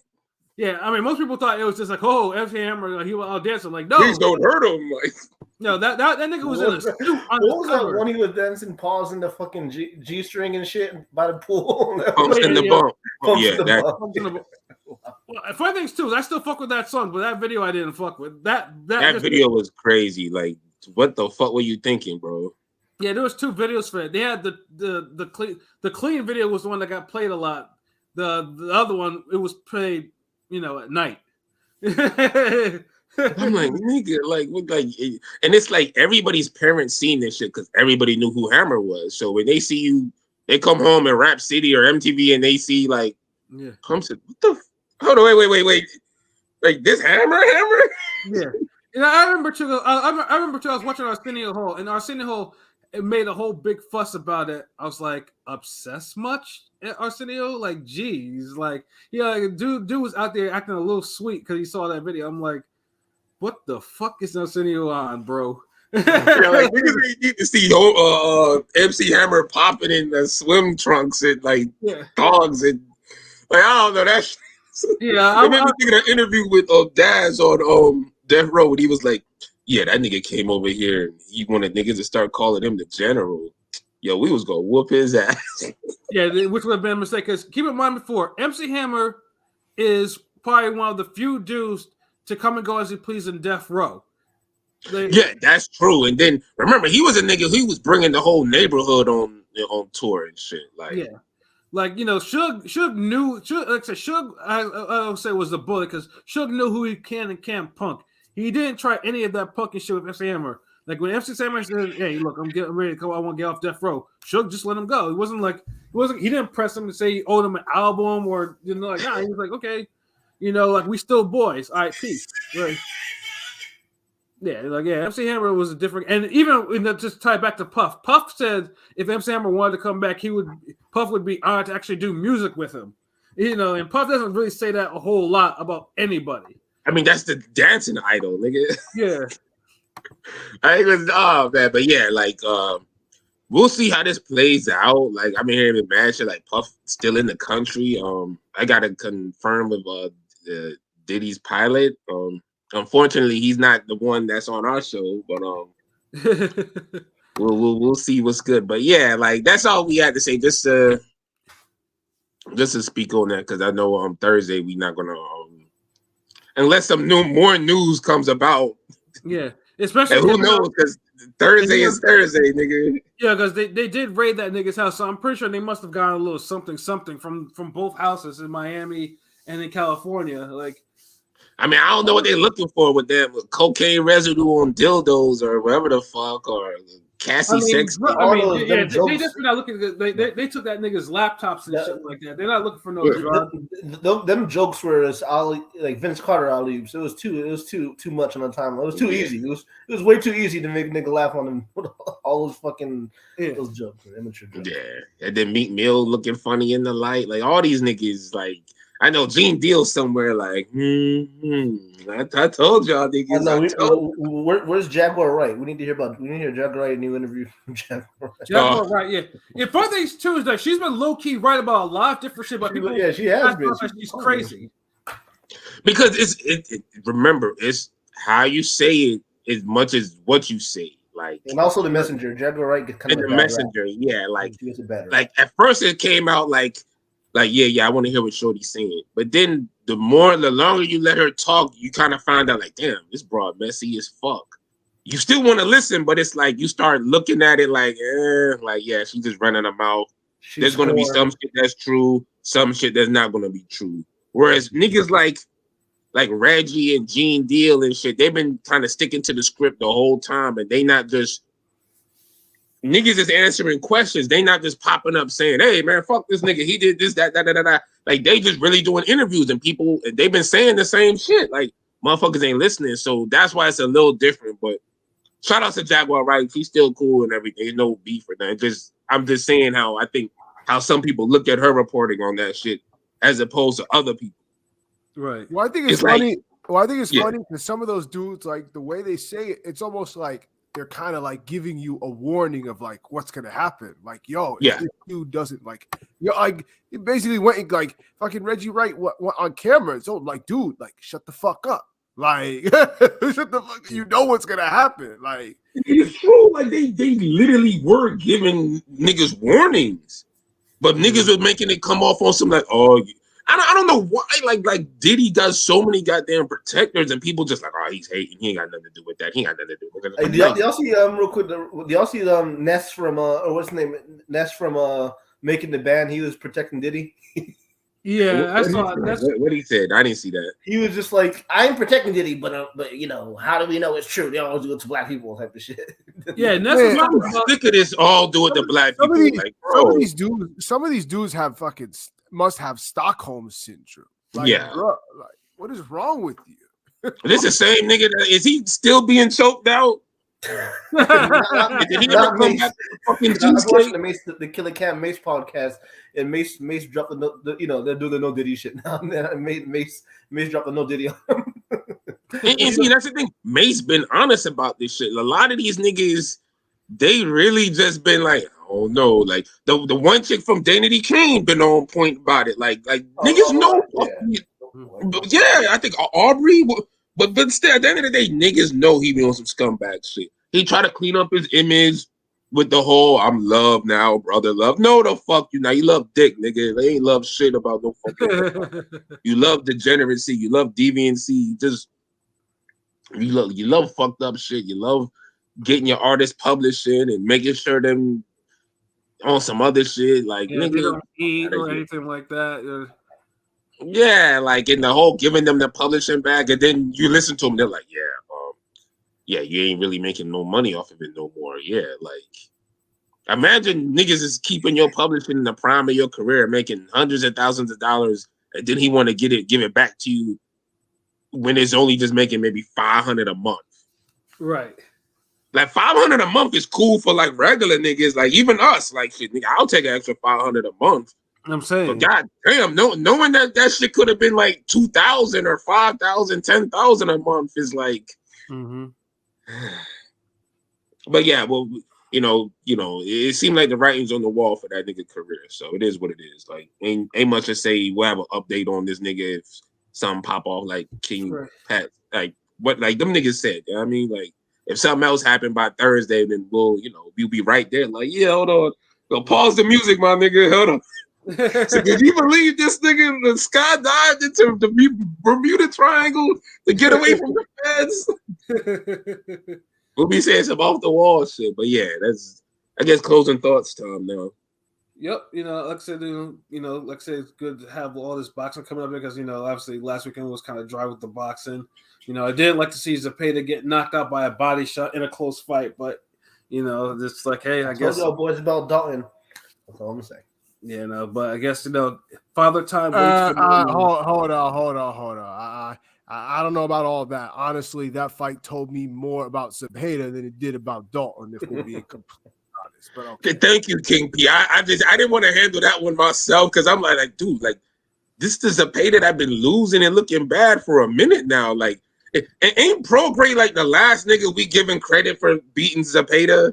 Yeah, because he was being because I'm like, what is the deal? Like, are we still? How many niggas we gonna keep giving credit to, dude? Like, this is the last of the credit. There's like no more credit after this. No, like, didn't Hitchens get credit? Like, the fuck? Like, nah, like, look, a regular nigga right now is the only person who could get credit for beating Zepeda. Like, if some nigga at a bar or Uber driver or a plumber or whoever the fuck gets into it with Zepeda and he knocks him out or knocks him down or wins a fight, he'll get credit. But you pro boxers, that's it. Like, y'all picking on this nigga. Like, come on. Like, I know like a nigga who done had one of the best fights in boxing in the last 100 years. He's regulated to everybody just piling on him, getting credit for, like, come on, bro. What the fuck? Sorry, Pilot. I'm just saying, King P is right on this. Like, geez. Yeah. But like I said, other than that, like I said, it's just, Ring Gang's the squad. Shout out to everyone. And like I said, continue to watch our videos, share our lives because we're very super close to meeting our goal. So yeah, listen, like, comment, subscribe, and tell your friends we can all be friends. That YouTube and our website, it's all there. So share that and watch that. What I'm saying, because they got that shit that you want and you need. So yeah, you need. And show up Thursday, nigga. Yes, and then Thursday too. Have another playlist battle. You know what I'm saying? A rematch, me and Shuttleworth the God. You know what I'm saying? It should be good. Should be an entertaining one. You know what I mean? I'm taking this one back, nigga. I'm winning this one. Fuck you, old ass niggas stuck in the 90s, nigga. We winning this shit. Yeah, so yeah, definitely tune in for that one. Yeah, because like I said, it'll be entertaining as fuck. Bring your ladies, bring the girlfriends, bring the roses, bring the Alizé champagne, all that. We about to vibe 90s style with the R&B. So win or lose, it's gonna be a great time. Another classic episode. For the music, so y'all definitely got to check that out. Like, especially we've been showing a lot of love with the R&B, with the soundtracks, the Brandy battle, Monica, all that shit. Mm-hmm. So yes, sir. So yeah, my sister actually seen Monica in concert the other day at the Nicki Minaj show. She said Shorty was dressed up as Magneto with a cape, and but he said, yo, Shorty was singing like she was like, yo, Jay, like this. She was singing everything from 95 to now. I'm like, fuck, like yeah, like just one of them everything. I'm like, oh shit, okay. I mean, she's had a long career. Yeah, why not? Yeah, that's true. But a lot of niggas, they don't be performing shit from their first album if they've been in the game 20 years. Like, it's rare. Like, that's true. So, okay, because even with DMX, I remember, I think he did. I mean, DMX always gonna do a few from the first album, like he has to. So, but that's DMX. Not everybody's on that level. But yeah, and RBX. I mean, so, but yeah, that's all I got to say. So yeah, Ring Gang still the squad and whatnot. So, LB, your final thoughts? I mean, that's it, y'all. Just tune in Thursday. You're gonna have an epic battle. Make sure you follow us on TikTok, YouTube, Facebook, everywhere.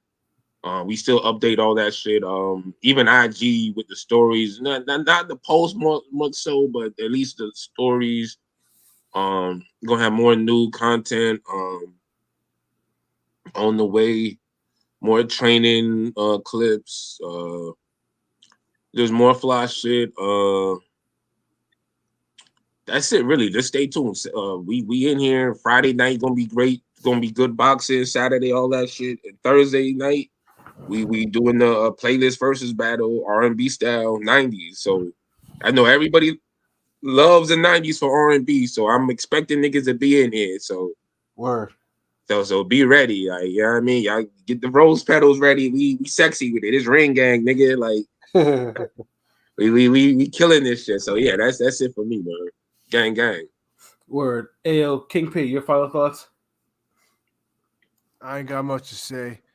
Good little weekend of boxing. Should be a better weekend this weekend. So, you know what I'm saying? So it is what it is. I'll be looking forward to it. I'll be in Rhode Island supporting my boy Hitman, having his amateur fight. You know what I'm saying? So I'm gonna be attending boxing. So, you know what I'm saying?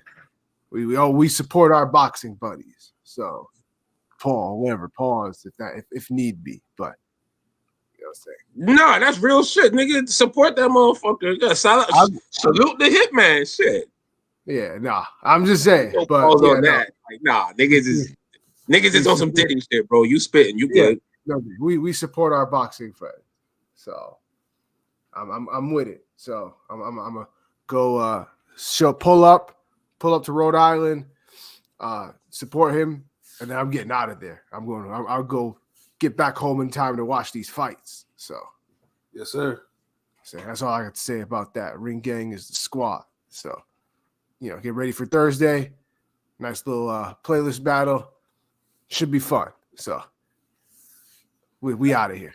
Absolutely. Pilot, your final thoughts before we get up out of here? Not much. You got 4 or 5 cards to look for this weekend, so you know nothing completely outstanding, but a little bit for everybody from Wednesday and beyond. So we'll be back on Thursday. Check us out at Ringer Radio, every platform imaginable. One love. Word up. So yeah, for myself, Pat Scorpio, the New England representative. For LB Shuttleworth, the God, the GOAT artist. For King P, Bodega P, and for Conscious Pilot, a.k.a. Not Diddy's. This has been another wonderful episode of Real Talk, where as always, if shit's real, we talk about it. So until next time, peace. Girl, you know it's true.